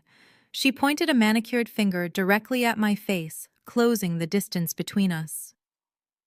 "You always do this. You are just jealous. You are jealous because I am beautiful, and you are pathetic. You are just jealous because no man will ever look at you, Zoya." She was unraveling in front of the entire Atlanta elite, stripping away the refined, educated Spelman girl mask to reveal the vicious, entitled parasite underneath. She turned wildly toward the head table, frantically waving her arms at her new husband. "Julian, do something, have her thrown out. Call your security and have this crazy woman thrown out right now." The hundreds of guests watched in absolute stunned silence as the bride pitched a toddler-level tantrum on the dance floor. The contrast could not have been more stark. There stood Chloe, dripping in stolen luxury, screaming and crying, utterly devoid of poise. And here I stood, flanked by elite security, wearing a $15,000 suit, entirely silent and completely unshaken. I shifted my gaze from my hysterical sister to the man she had just commanded to destroy me. Julian Sterling stood up from the sweetheart table. He slowly descended the steps of the dais, stepping onto the white dance floor. But he did not look angry. He did not look like a protective groom rushing to defend his distraught bride from a deranged intruder. Julian looked utterly terrified. His face was ashen, drained of all color. He looked exactly like a man who had just realized he had strapped himself to a ticking time bomb. Julian was a sharp, calculating businessman. He had hired Apex Holdings to run the background check. He had read the devastating report I had couriered to the estate. He knew exactly what Chloe was hiding, and now staring at my face, he finally connected the dots. He recognized the name Zoya from the family tree file. He saw the undeniable power radiating from my stance. He realized that his new wife had just viciously insulted the anonymous billionaire CEO, who held the absolute, undisputed power to publicly release the audit and destroy the Sterling family's immaculate reputation. Julian stopped 5 feet away from me. He opened his mouth, his jaw working silently, his hands trembling slightly at his sides. He did not look at Chloe. He looked directly at the leather briefcase in my hand, knowing exactly what documents were resting inside. But before Julian could utter a single stammering word of apology, a voice cut through the heavy, suffocating tension of the ballroom. It was not loud, it was not screaming, it was a voice of absolute, unquestionable sovereignty. "If anyone touches her, I will personally ruin your lineage." The command echoed from the grand, sweeping staircase that led down from the private VIP balconies overlooking the ballroom. Every single head in the room snapped upward. The remaining murmurs died instantly. Even Chloe stopped hyperventilating, freezing in place, as if struck by lightning. Vivian Sterling, dripping in authority and draped in a custom emerald gown, began her descent. She moved with the slow, deliberate grace of an apex predator. Her silver hair was perfectly coiffed, her diamond necklace catching the light of the chandeliers, but her eyes were cold, calculating, and entirely focused on the scene playing out on the dance floor. The power she wielded was palpable. It was a heavy, invisible weight that pressed down on the entire room. This was the woman who had built empires, who crushed rivals without a second thought, and who demanded absolute perfection from her bloodline. As she reached the bottom of the staircase, the sea of wealthy guests literally parted for her. Real estate moguls and state senators stepped backward, lowering their eyes in deference. She walked directly onto the dance floor, her gaze fixed entirely on me. She walked right past Pastor Thomas, completely ignoring his sweaty, pathetic form as if he were nothing more than a stain on the carpet. She walked right past Julian, who lowered his head, unable to meet his mother's terrifying gaze. And she completely, utterly ignored Chloe. My sister stood there, her mouth hanging open, tears streaking her perfectly applied makeup, waiting for her billionaire mother-in-law to validate her, to comfort her, to banish the ugly sister from the premises. But Vivian did not even glance in Chloe's direction. She sidestepped the massive layers of the Vera Wang gown without a single fraction of acknowledgement. Vivian Sterling walked directly up to me. She stopped, looking at the crimson Tom Ford suit, the gold Rolex, and the unyielding calm in my eyes. A slow, genuine smile spread across her sharp features, a rare expression of absolute, profound respect. She did not extend her hand for a formal shake. Instead, the terrifying matriarch of the Sterling Empire stepped forward and pulled me into a fierce, deeply respectful embrace. She held me for a long moment in front of the entire silent, shocked ballroom. "Zoya," Vivian said, pulling back slightly but keeping her hands warmly on my shoulders. Her voice carried effortlessly across the room, ensuring that every single word was heard by my hyperventilating sister and my sweating, terrified father. "My brilliant partner. Forgive the delay, I was just reviewing the phenomenal, deeply illuminating report you sent over. I must say, your firm's reputation for absolute ruthless precision is entirely well-deserved." The words hung in the air, echoing through the cavernous space. My brilliant partner. The collective gasp from the guests was audible. The realization slammed into the crowd. I was not an unhinged intruder. I was not a mentally ill, jealous spinster having a delusion. I was the honored, highly respected business partner of the most powerful woman in the room. I looked over Vivian's shoulder. I saw Pastor Thomas swaying on his feet, his hand clutching his chest as he realized his divine favor had just been permanently revoked. I saw Beatrice covering her mouth in absolute horror, her silver dress stained with cheap champagne, her entire fabricated world crumbling into dust. And I saw Chloe, my beautiful golden sister. She was staring at Vivian's hands resting respectfully on my shoulders. The utter devastation, the sheer crushing reality of her absolute insignificance finally broke her. She fell to her knees right there on the pristine white dance floor, the $100,000 gown pooling around her like a deflated parachute. I smiled back at Vivian, shifting my leather briefcase to my left hand. "The delay is perfectly fine, Vivian," I replied, my voice ringing out with crystal clarity. I believe the timing of this audit was absolutely perfect. "Shall we discuss the liabilities?" Vivian's smile sharpened, transforming her elegant features into the mask of an apex predator who had just successfully cornered her prey. The absolute silence of the grand ballroom magnified every tiny incidental sound. The clink of a dropped silver fork against a fine china plate rang out like a gunshot. The collective breath of 300 elite guests seemed permanently suspended in their chests. They were witnessing a high society execution, and no one dared to look away for a single second. On the floor, amidst the crushed tulle and expensive silk of her ruined Vera Wang gown, Chloe's brain completely short-circuited. She stared at the impossible scene unfolding directly above her. Her eyes darted frantically between my polished, commanding stance and the terrifying matriarch who was holding my shoulders with profound, undeniable respect. The reality of the situation simply could not penetrate Chloe's deep-seated, lifelong delusions. In her fabricated reality, I was nothing. I was the pathetic, ugly sister who quietly paid her bills, absorbed her relentless abuse, and stayed hidden in the background so she could shine. I was the family trash meant to be kept completely out of sight. She scrambled awkwardly to her feet, her hands shaking so violently that her massive diamond engagement ring caught the chandelier light in a chaotic, trembling disco ball effect. She looked pleadingly at her new husband. Julian was staring intently at the floor, absolutely paralyzed by a suffocating dread, completely unwilling to intervene. Finding no salvation there, Chloe turned her tear-streaked, blotchy face back toward Vivian. "Mom, what are you doing?" Chloe stammered, her voice a fragile, reedy whine that cracked under the immense, crushing pressure of the silent room. She pointed a trembling, manicured finger directly at my chest, desperate to reassert her fabricated hierarchy and regain control of her shattered fairy tale. "Why are you hugging my drug-addicted sister?" A collective, horrified gasp echoed through the cavernous ballroom. Several prominent socialites actually covered their mouths in genuine shock. Calling someone a drug addict in this specific, highly guarded circle was not just an insult. It was a devastating character assassination that invited instant, permanent excommunication from high society. But Chloe had miscalculated terribly. She was trying to play a petty high school mean girl game in a room completely filled with ruthless corporate assassins. Vivian Sterling slowly released my shoulders. She turned her body deliberately to face her new daughter-in-law.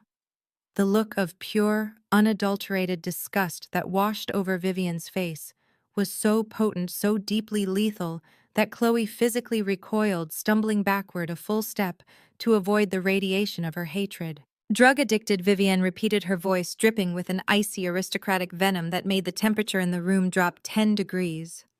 She looked Chloe up and down, her razor-sharp gaze stripping away the designer dress, the expensive jewelry, and the fake refinement, exposing the cheap, fraudulent core underneath. "Your sister is the CEO of Apex Holdings," Vivian announced, her voice booming across the silent, captivated audience with absolute, unquestionable authority. "She manages my entire family's offshore portfolios. She is the sharpest financial mind in this state." The words hit the ballroom with the devastating concussive force of a targeted missile strike. CEO, Apex Holdings. Those words meant absolutely nothing to Chloe, whose fundamental understanding of finance ended at blindly swiping a credit card I paid for. But to the rest of the room, those words were absolute gospel. The billionaires, the state senators, the tech moguls, and the real estate barons, they all knew Apex Holdings. They knew the legendary, ruthless efficiency of the anonymous firm that guarded the wealth of the elite. They instantly understood the sheer magnitude of power standing before them in a crimson Tom Ford suit. At the edge of the pristine white dance floor, Beatrice and Pastor Thomas froze entirely, the remaining color violently draining from their faces. The words hit them like a runaway freight train. The math was finally adding up in their heads, connecting a decade of lies, manipulation, and financial miracles to this single catastrophic moment of reckoning. Beatrice stared at me, her eyes wide, unblinking, and filled with a sudden, suffocating horror. The champagne stain on her silver dress grew cold against her skin. The platinum credit cards that had just been declined at the country club. The exorbitant mortgage payments that magically cleared every month. The luxury lifestyle she had flaunted for years while mocking my modest apartment. She finally realized that the bank of divine favor never existed. The ugly, unrefined failure she had relentlessly abused, mocked, and hidden away for years was secretly the multimillionaire holding the master keys to the very empire she was desperately trying to leech off of. I was the bank. I was the source. And she had just spent the last hour sending me toxic, abusive voice notes, permanently destroying her only lifeline. Her legs gave out slightly, forcing her to lean heavily against a marble column just to stay upright. The realization that she had just financially executed herself in front of the entire Atlanta elite crushed her completely. A few feet away, Pastor Thomas looked exactly like a man standing on the gallows, watching the executioner place the hood over his head. The heavy sweat pouring down his face was no longer just from social panic. It was the cold, clammy sweat of absolute, undeniable doom. He heard the words, CEO of Apex Holdings, and his mind instantly snapped to the frantic, illegal offshore wire transfers he had attempted to make with the sterling wedding budget just days ago. He remembered the $250,000 I had silently wired to his church accounts to cover his massive embezzlement 5 years prior. He realized that the devastating financial audit Julian had commissioned, the highly classified audit that was about to be read to the entire room, was conducted by his own daughter. He was not just facing public embarrassment. He was facing federal prison, and the warden was the very woman he had just aggressively commanded to step back into the shadows. He clutched his chest, his breathing ragged and shallow, completely trapped by his own insurmountable greed. Near the premium open bar, Tiana and Darius stood perfectly still. Their arrogant smirks completely wiped away, replaced by slack-jawed terror. Darius looked down at his phone, likely seeing the rapid succession of access denied alerts on their mortgage and trading accounts, finally understanding that the beautiful people were about to be out on the street. Their parasite host had just revealed herself as the apex predator of their entire ecosystem. Vivienne did not give the parasites a single second to recover. She was a master of corporate theater, and she understood exactly how to orchestrate a public execution. She wanted this done publicly, brutally, and permanently, ensuring that the sterling name would never be associated with the trash standing on her dance floor.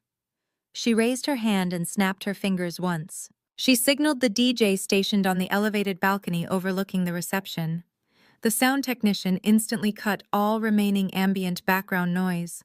The faint hum of the amplifiers, the soft clinking of glasses at the back bar, the rustling of expensive fabric, everything ceased.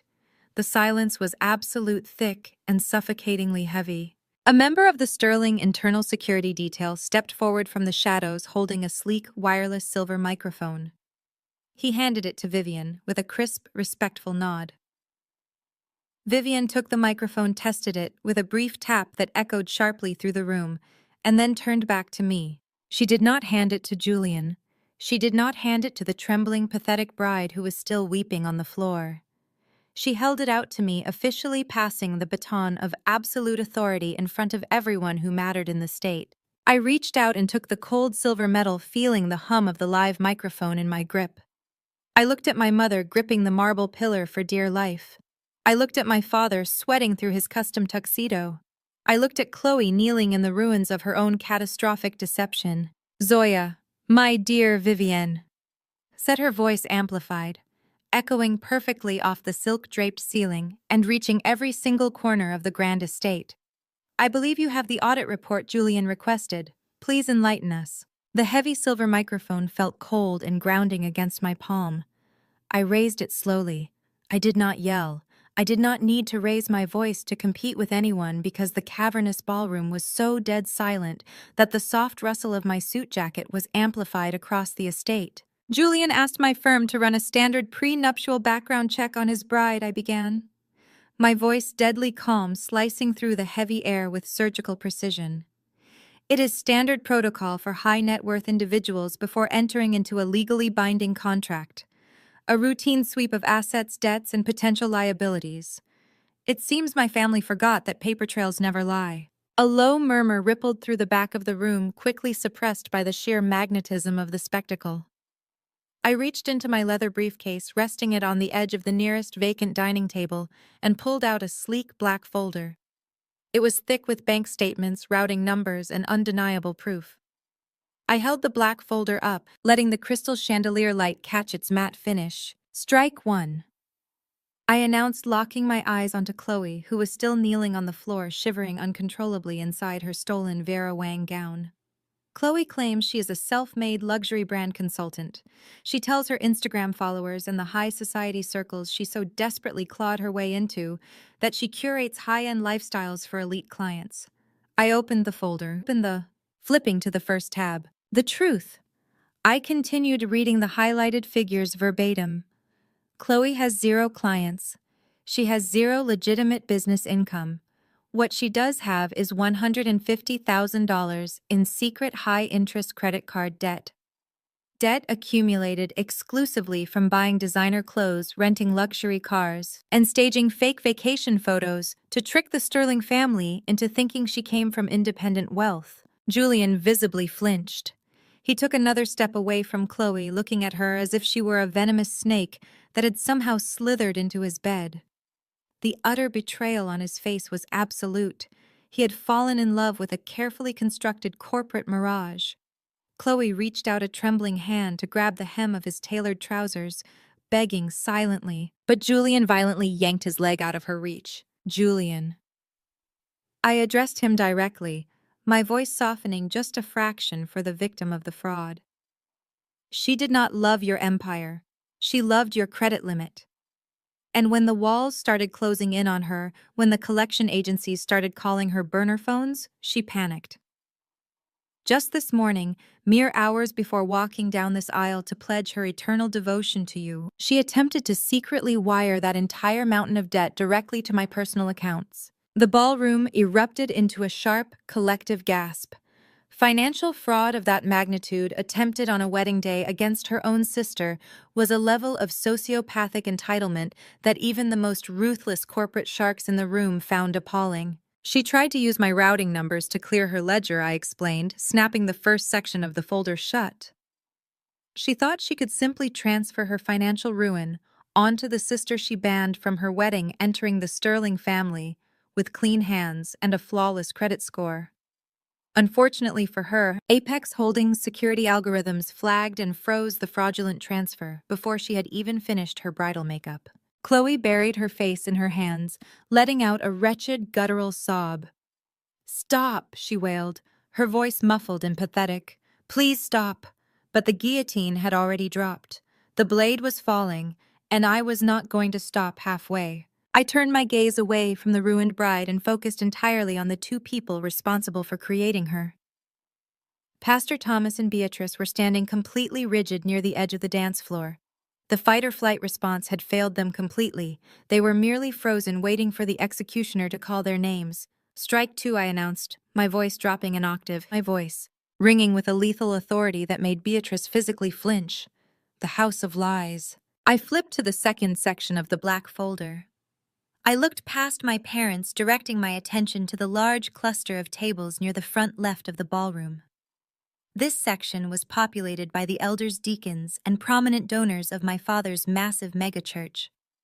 They were sitting in stunned silence, their plates untouched, watching their revered spiritual leader sweat through his tuxedo. Pastor Thomas and Beatrice loved to boast about their massive, sprawling estate in the suburbs, I said, projecting my voice toward the church tables. They use it as proof of their divine favor. They host lavish church retreats there. They film their prosperity gospel sermons in the grand foyer. They tell their congregation that God blesses those who give generously. Pastor Thomas shook his head frantically, his eyes pleading with me. He took a tiny, hesitant step forward, raising his hands in a desperate gesture of surrender. But my lead security guard immediately stepped into his path, forcing him to halt. An estate. I continued, my voice echoing like a gavel striking wood that went into complete, irreversible foreclosure exactly 5 years ago. The eruption of noise from the church tables was instantaneous. Deacons knocked over their chairs standing up. Elderly women gasped loudly, clutching their pearls in genuine outrage. The muttering escalated into angry, confused shouts. They had poured their hard-earned tithes into my father's pockets, believing his wealth was a sign of holy anointing. They defaulted on every single payment I revealed, letting the truth wash over the angry crowd. They drained their savings to keep up appearances, funneling church money into luxury cars and country club fees instead of paying their mortgage. The bank came to take the house. The moving trucks were scheduled. Their public humiliation was imminent. I closed the black folder and tossed it onto the table. The heavy thud cut through the rising volume of the outraged church members. So I bought it. I stated the absolute reality of my power hanging over the room. I bought the estate in cash directly from the bank using an anonymous shell corporation. I paid off their arrears. I secured the deed. For 5 long years, Pastor Thomas and Beatrice have been living absolutely rent-free in a house that I own. Beatrice let out a strangled, high-pitched gasp. She grabbed her throat, looking around frantically at the elite guests who were now looking at her with open, undisguised revulsion. The prominent state senator she had been networking with earlier actually took his napkin, wiped his mouth, and deliberately turned his back on her. They sleep under my roof. I continued stepping closer to them, refusing to let them break eye contact. They walk on my floors.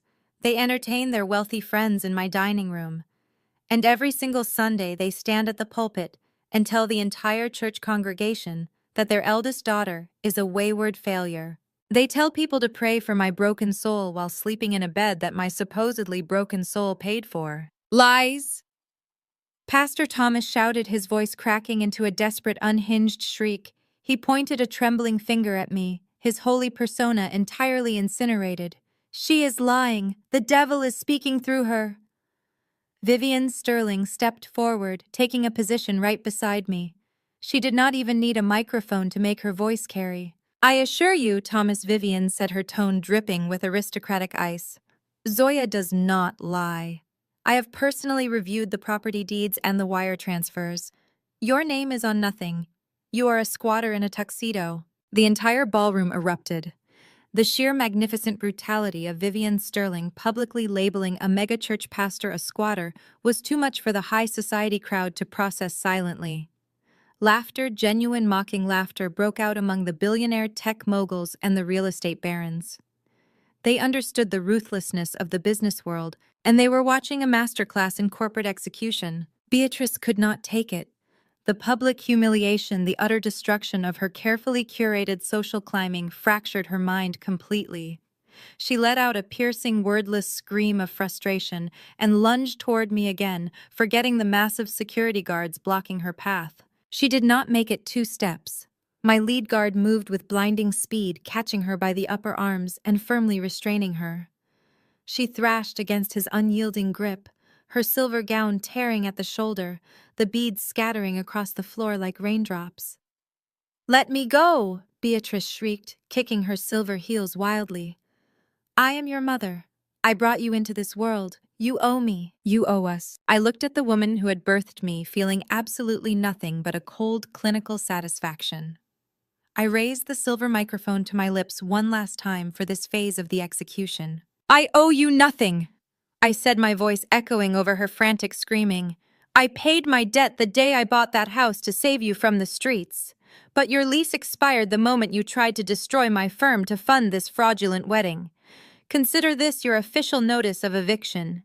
You have 24 hours to vacate my property." I let the weight of that eviction notice hang in the dead air for a fraction of a second, watching the absolute horror register in Beatrice's wide, tear-streaked eyes.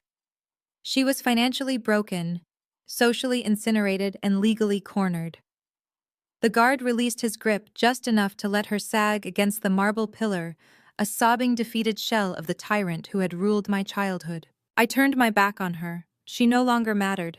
I shifted my gaze across the white dance floor, locking eyes with the man standing rigidly beside the wreckage of his own fairy tale.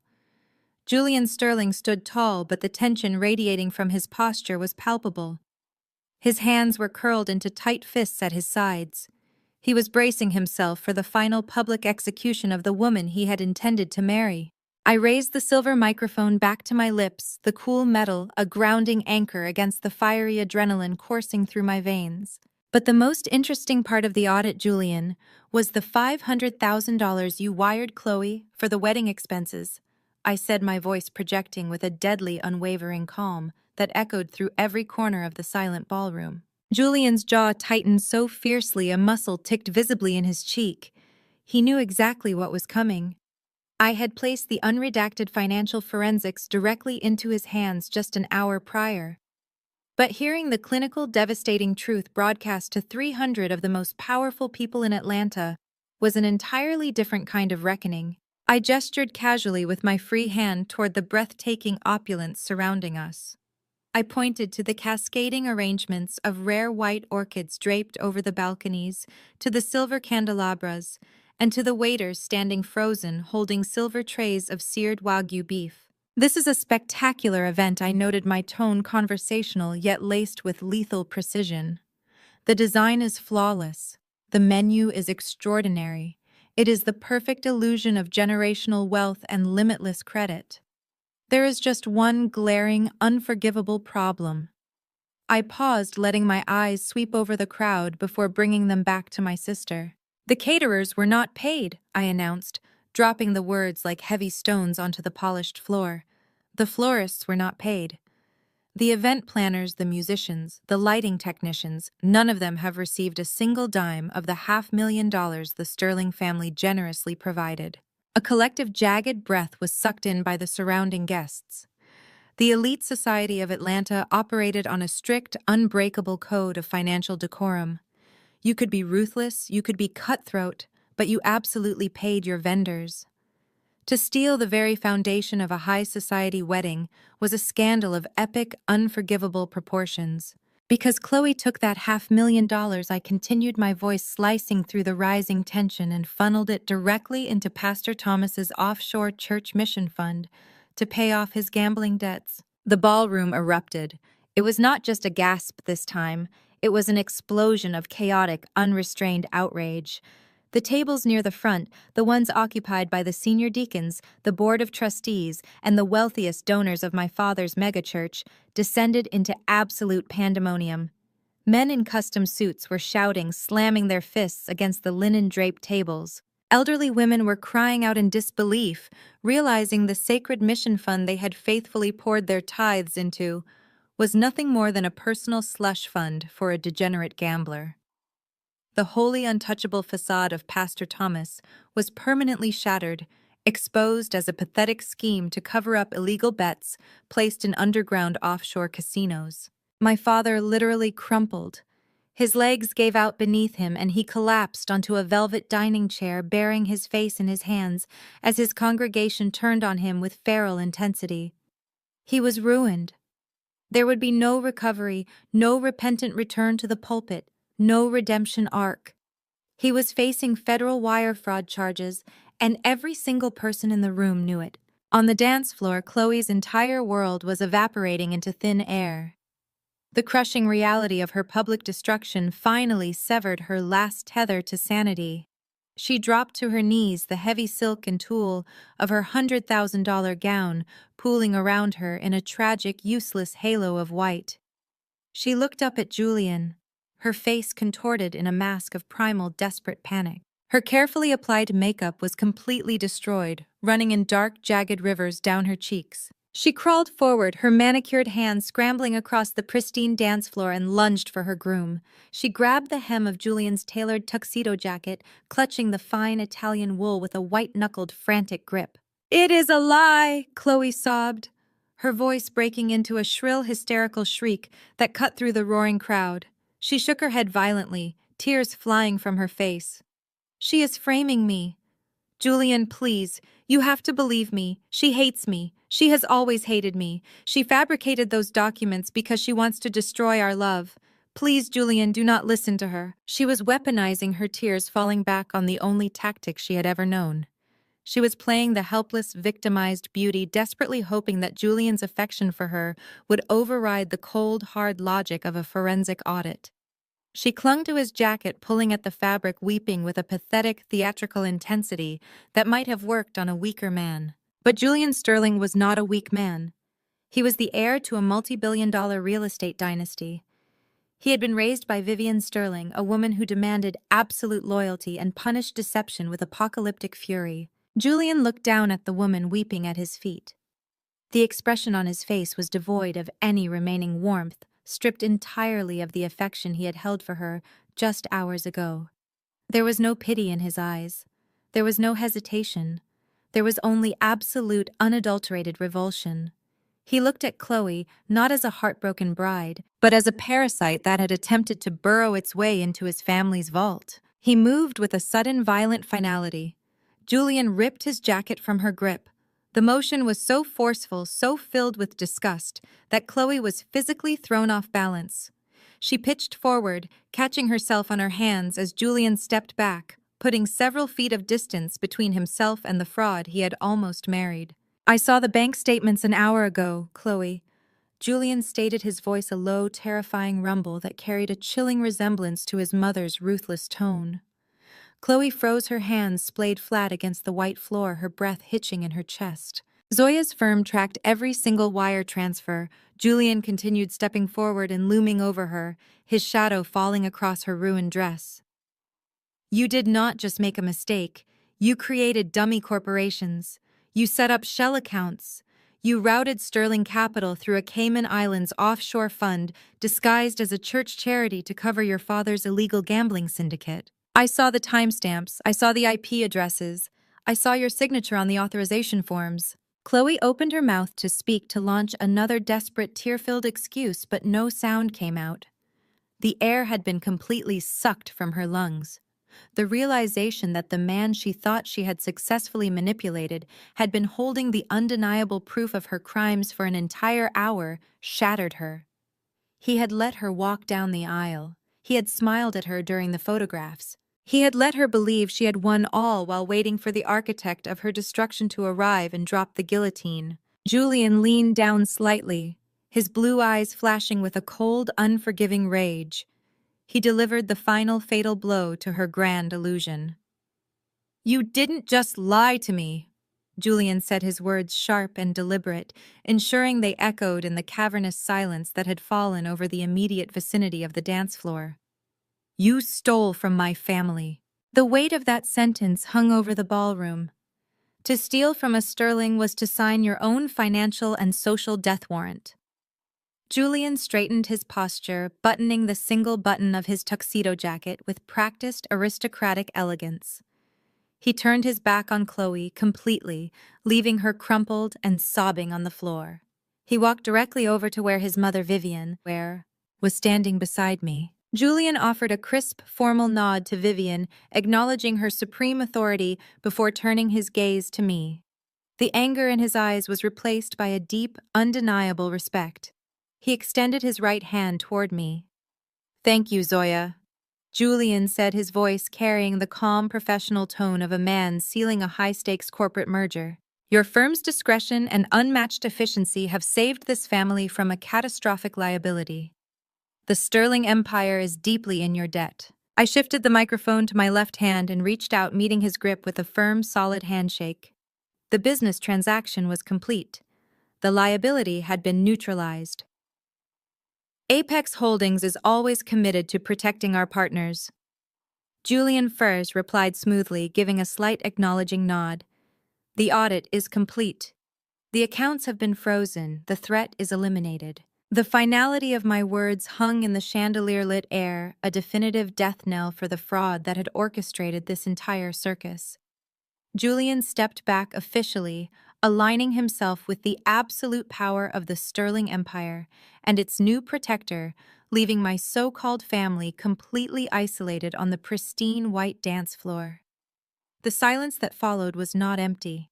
It was heavy with the shifting dynamics of power, a tangible reshuffling of the social hierarchy right before everyone's eyes. Suddenly, a sharp, ragged intake of breath broke the stillness. "Beatrice." The security guard had loosened his grip just a fraction, assuming the immediate physical threat was neutralized. He vastly underestimated the survival instincts of a cornered parasite. Beatrice did not lunge in anger this time. Her entire demeanor underwent a terrifying instantaneous metamorphosis. Realizing the gig is up, the screeching, humiliated squatter vanished completely.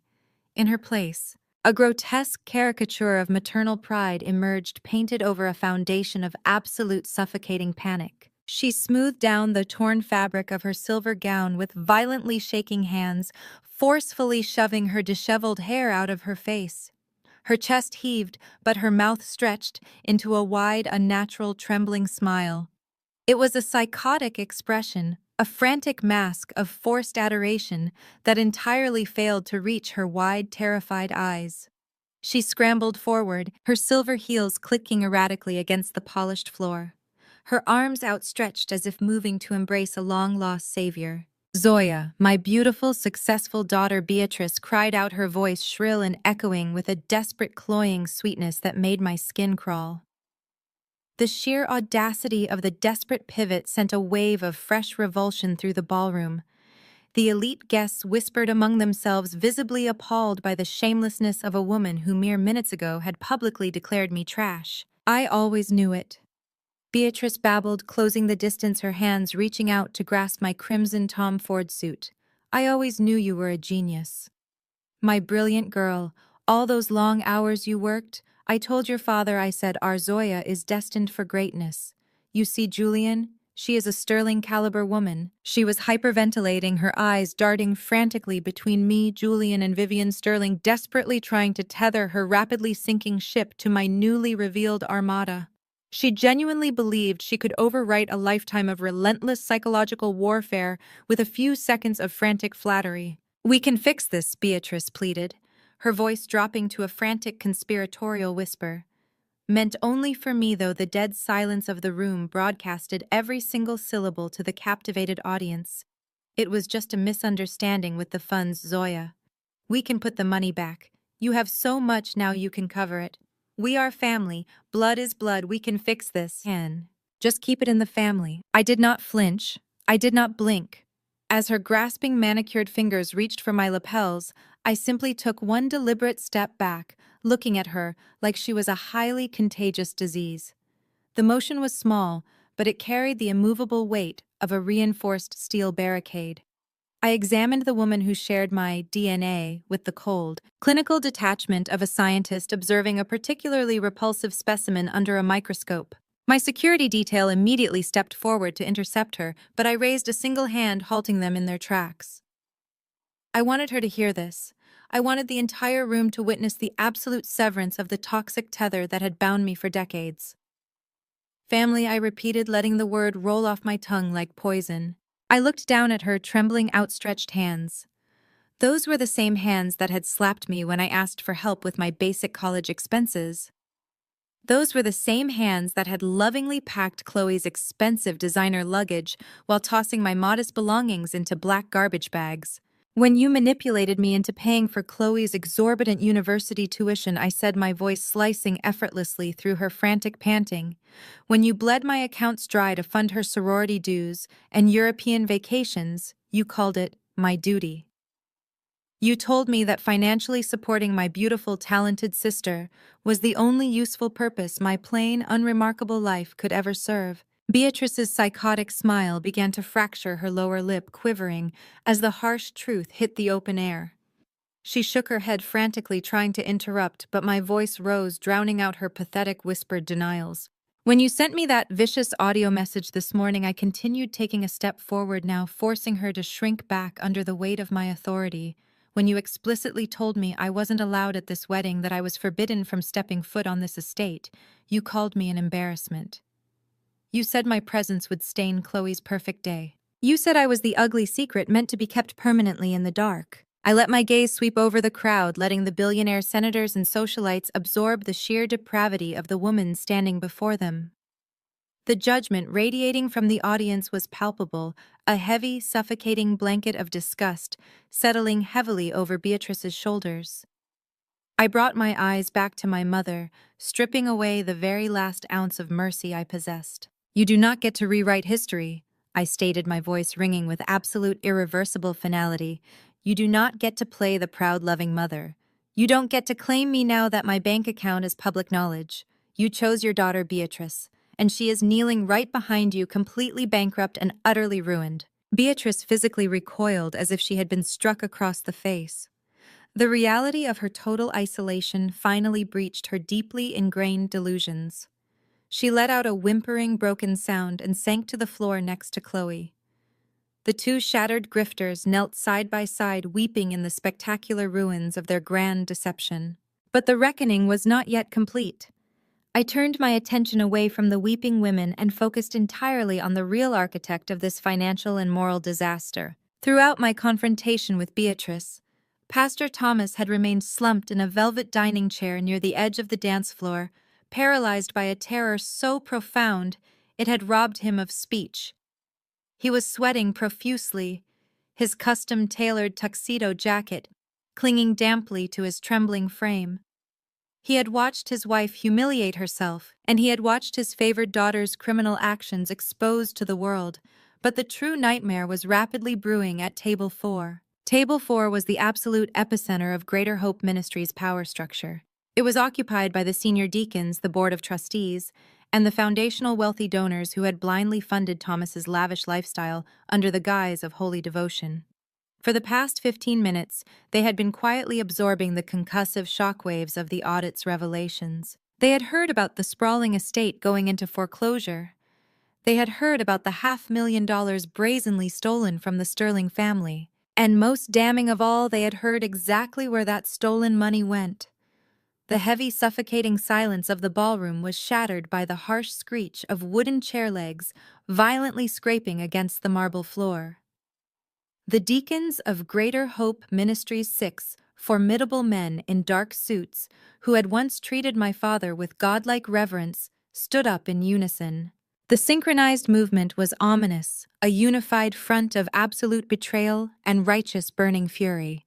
Deacon Miller, a tall, broad-shouldered man who had served faithfully on the church board for 20 years, bypassed the security detail and marched directly toward my father. His face was purple with unadulterated rage, the veins bulging visibly in his neck. Gambling debts. Miller roared, his voice booming with a terrifying, thunderous authority that echoed off the vaulted ceiling. Pastor Thomas flinched violently, shrinking back into his velvet chair, holding his shaking hands up in a pathetic attempt to ward off the impending verbal assault. Miller, please, you must understand the devil attacks those who do the Lord's work. It was a moment of weakness. The mission fund was just a temporary loan. With church funds, Miller bellowed, leaning over my father, entirely ignoring the pathetic, stammered excuses. One of the other deacons raised a hand, pointing an accusatory finger directly at Pastor Thomas's chest. With the money widows and working families put into the offering plate, with the capital meant to build the new community outreach center, you funneled $500,000 stolen dollars through our holy accounts to pay off offshore casinos. The sheer disgust in Miller's voice was lethal. The other deacons flanked him, looking down at their former spiritual leader as if he were the absolute scum of the earth.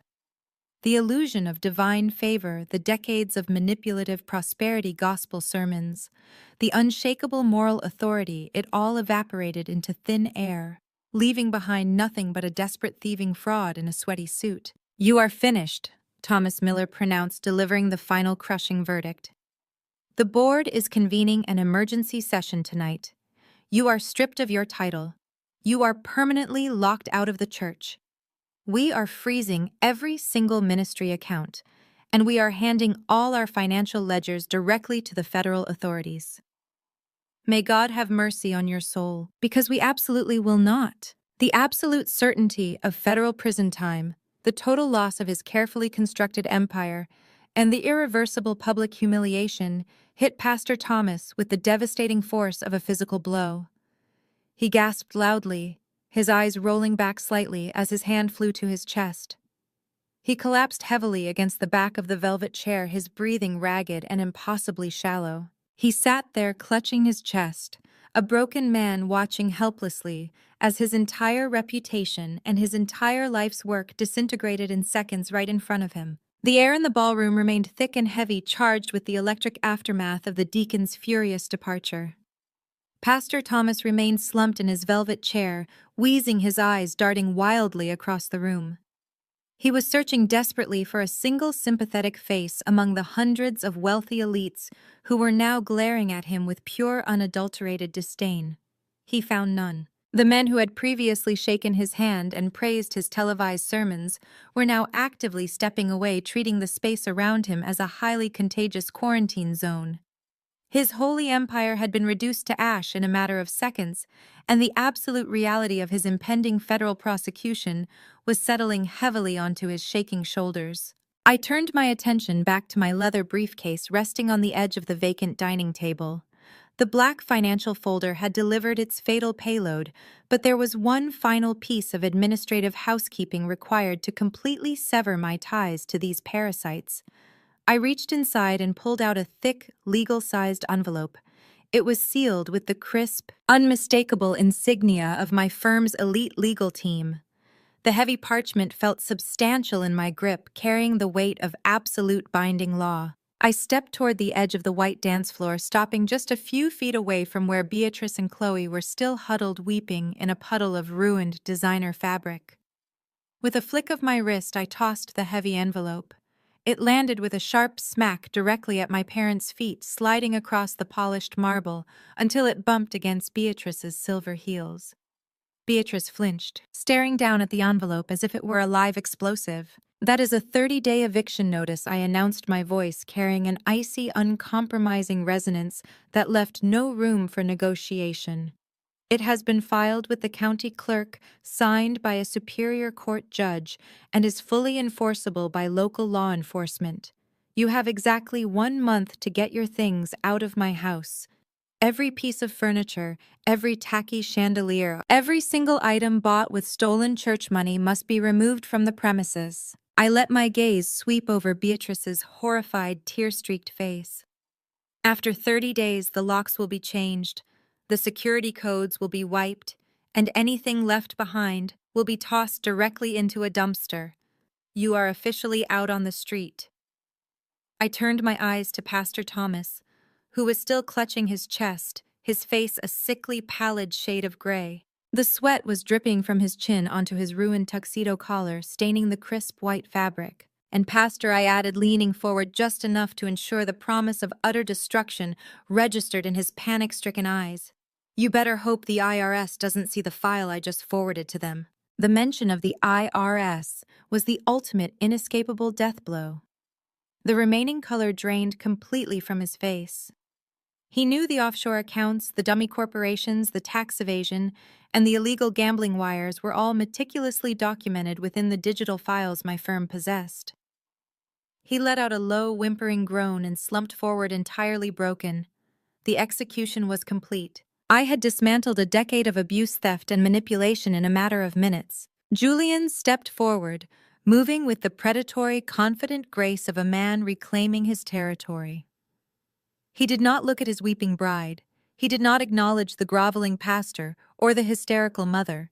He held out his hand, and I passed the silver microphone to him, transferring the command of the room back to the heir of the Sterling Empire.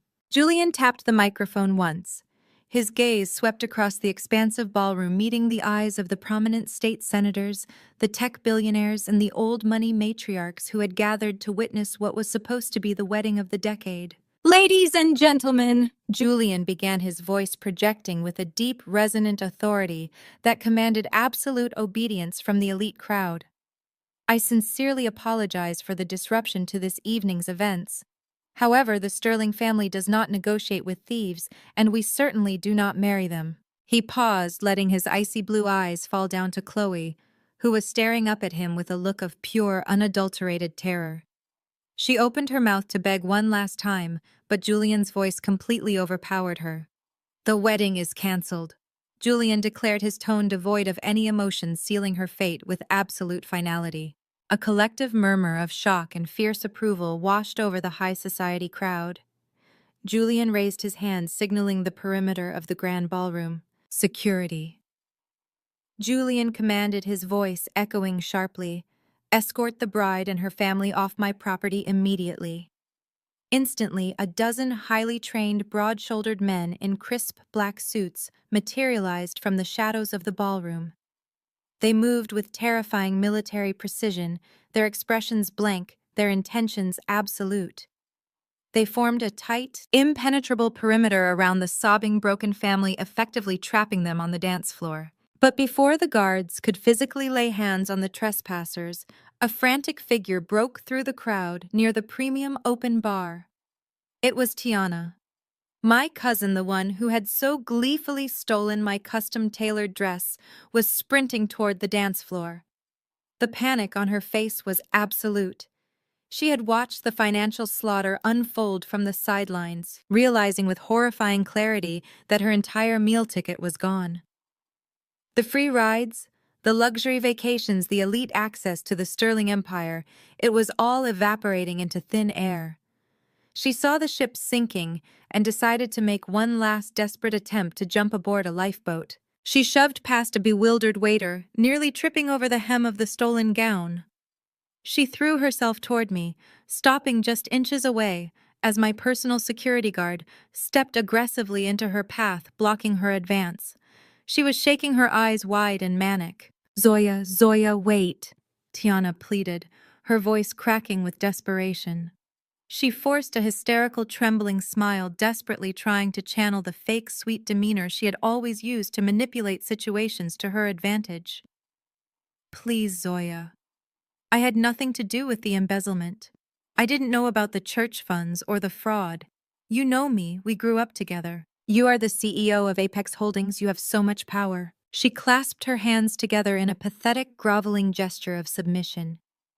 "Please, I need a job," Tiana begged, tears spilling over her heavy makeup. "Just a small position at your firm. I can assist you. I can do anything you need. We are family, Zoya. Please do not leave me behind with them." I stood perfectly still, letting her pathetic groveling fill the silence. I looked her up and down, taking in the sight of my stolen dress stretching awkwardly across her frame.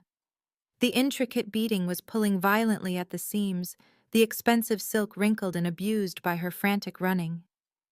She had tried to steal my armor, but she lacked the posture, the grace, and the intellect to wear it. She looked exactly like what she was, a cheap imitation, desperately trying to wear the skin of a woman she could never be. I did not even break my stride. I looked her dead in the eye, my voice laced with an absolute, uncompromising disdain that made the surrounding guests physically wince. "You look cheap in that dress, Tiana," I said, the words slicing through her desperate pleas with surgical accuracy.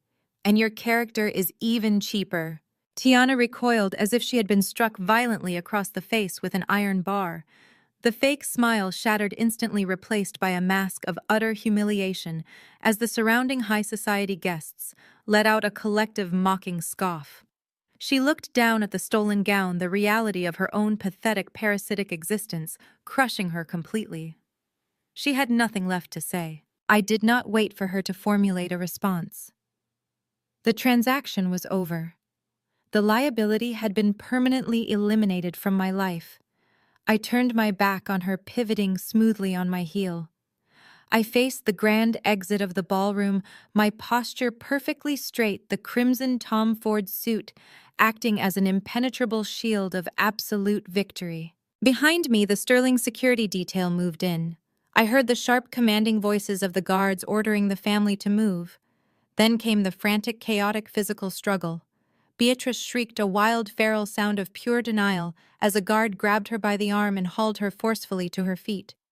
Chloe screamed Julian's name, sobbing hysterically, the heavy train of her expensive, ruined dress dragging across the floor as two guards physically lifted her by her shoulders and dragged her toward the service exit. Pastor Thomas stumbled along, blindly weeping and clutching his chest, flanked by security men who offered zero sympathy for his fabricated medical distress. Tiana was corralled along with them, weeping loudly as she was marched out of the estate. The cacophony of their screams and cries echoed through the grand ballroom, a pathetic, dying wail of a parasitic dynasty being violently ripped from its host. The elite guests watched in fascinated silence, sipping their expensive champagne, as the trash was officially taken out of high society forever. I walked out of the ballroom, the heavy wooden doors closing firmly behind me. I stepped out into the cool, crisp night air, leaving the weeping, ruined family entirely in the past, and walked directly into the limitless empire I had built with my own two hands. 3 months later, the morning sun reflected off the floor-to-ceiling glass of my corner office penthouse. I sat at the head of a massive, polished mahogany desk, breathing in the rich scent of Earl Grey tea, rising from a perfectly brewed cup. The Atlanta skyline stretched out beneath me, a sprawling grid of power, commerce, and ambition. Down there, millions of people were hustling just to survive the day. Up here in the pristine, unbothered air of the executive suite, I was the one pulling the strings. The atmosphere in my office was clear, completely free of the toxic, suffocating weight I had carried for over a decade. The transition from the hidden, financially abused sister to the absolute pinnacle of the financial world had been swift, brutal, and flawlessly executed. The fallout from the Sterling wedding disaster was instantaneous and catastrophic for the parasites. The Board of Deacons at Greater Hope Ministries did not wait for the morning sun to rise. By midnight of that fateful evening, they had frozen every single church account, revoked all access privileges, and officially ousted Pastor Thomas from the pulpit he had used to fund his degenerate lifestyle. Federal agents descended on the church administrative offices just 2 days later. It was a highly publicized raid. News helicopters circled overhead as agents walked out carrying boxes of hard drives and paper ledgers. My father was immediately placed under a massive, unyielding federal investigation for wire fraud, embezzlement, and tax evasion. His passport was confiscated, his assets were frozen. The man who had spent my entire life preaching about divine favor and judging my perceived shortcomings was now facing the terrifying, inescapable reality of federal prison. Beatrice experienced a social and financial death so absolute it was almost poetic. I kept my promise to the exact minute. 30 days after the wedding reception, the locks on the sprawling suburban estate were changed. Beatrice was forced to pack whatever she could fit into rented moving vans and relocate to a cramped, dingy 2-bedroom apartment on the wrong side of the city. She now lives in a complex with thin walls and noisy neighbors, a far cry from the gated serenity she once bragged about.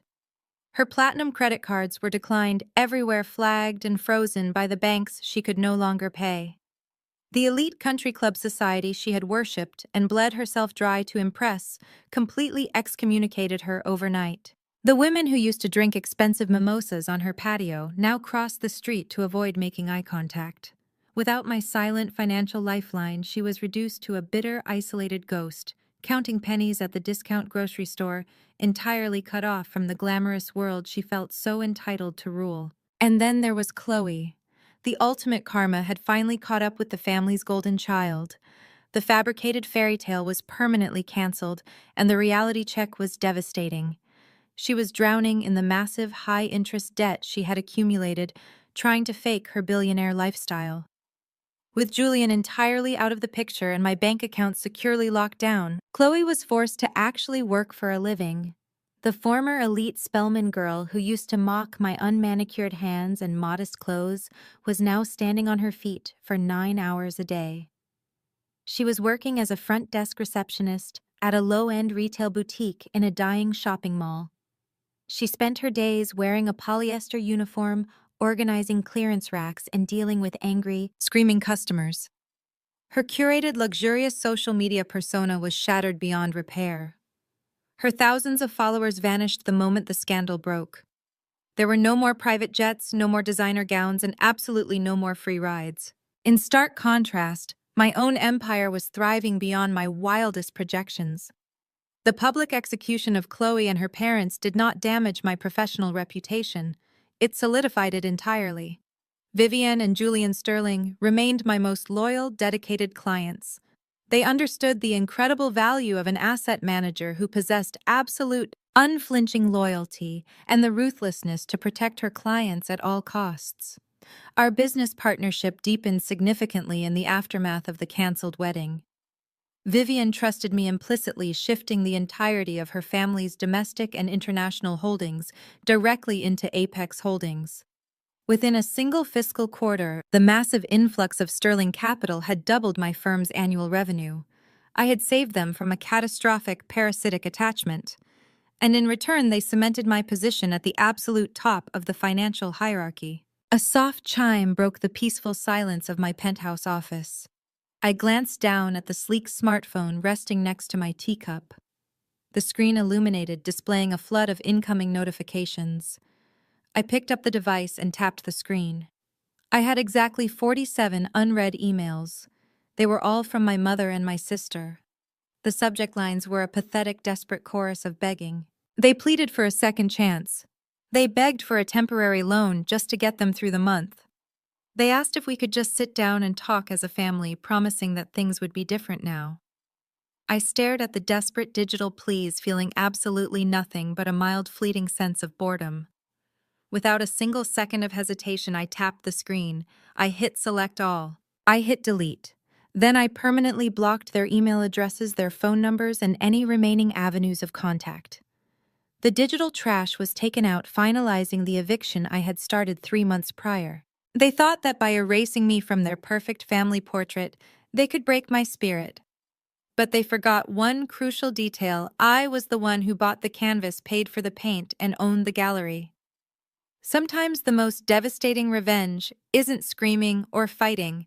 It's simply turning off the financial tap and letting toxic people drown in the reality they created. Have you ever had to cut off toxic family members to protect your peace and your success? Tell me your story in the comments below. Don't forget to hit like and subscribe for more stories about taking back your power. Until next time, remember, silence isn't weakness. Sometimes it's just the sound of a checkmate.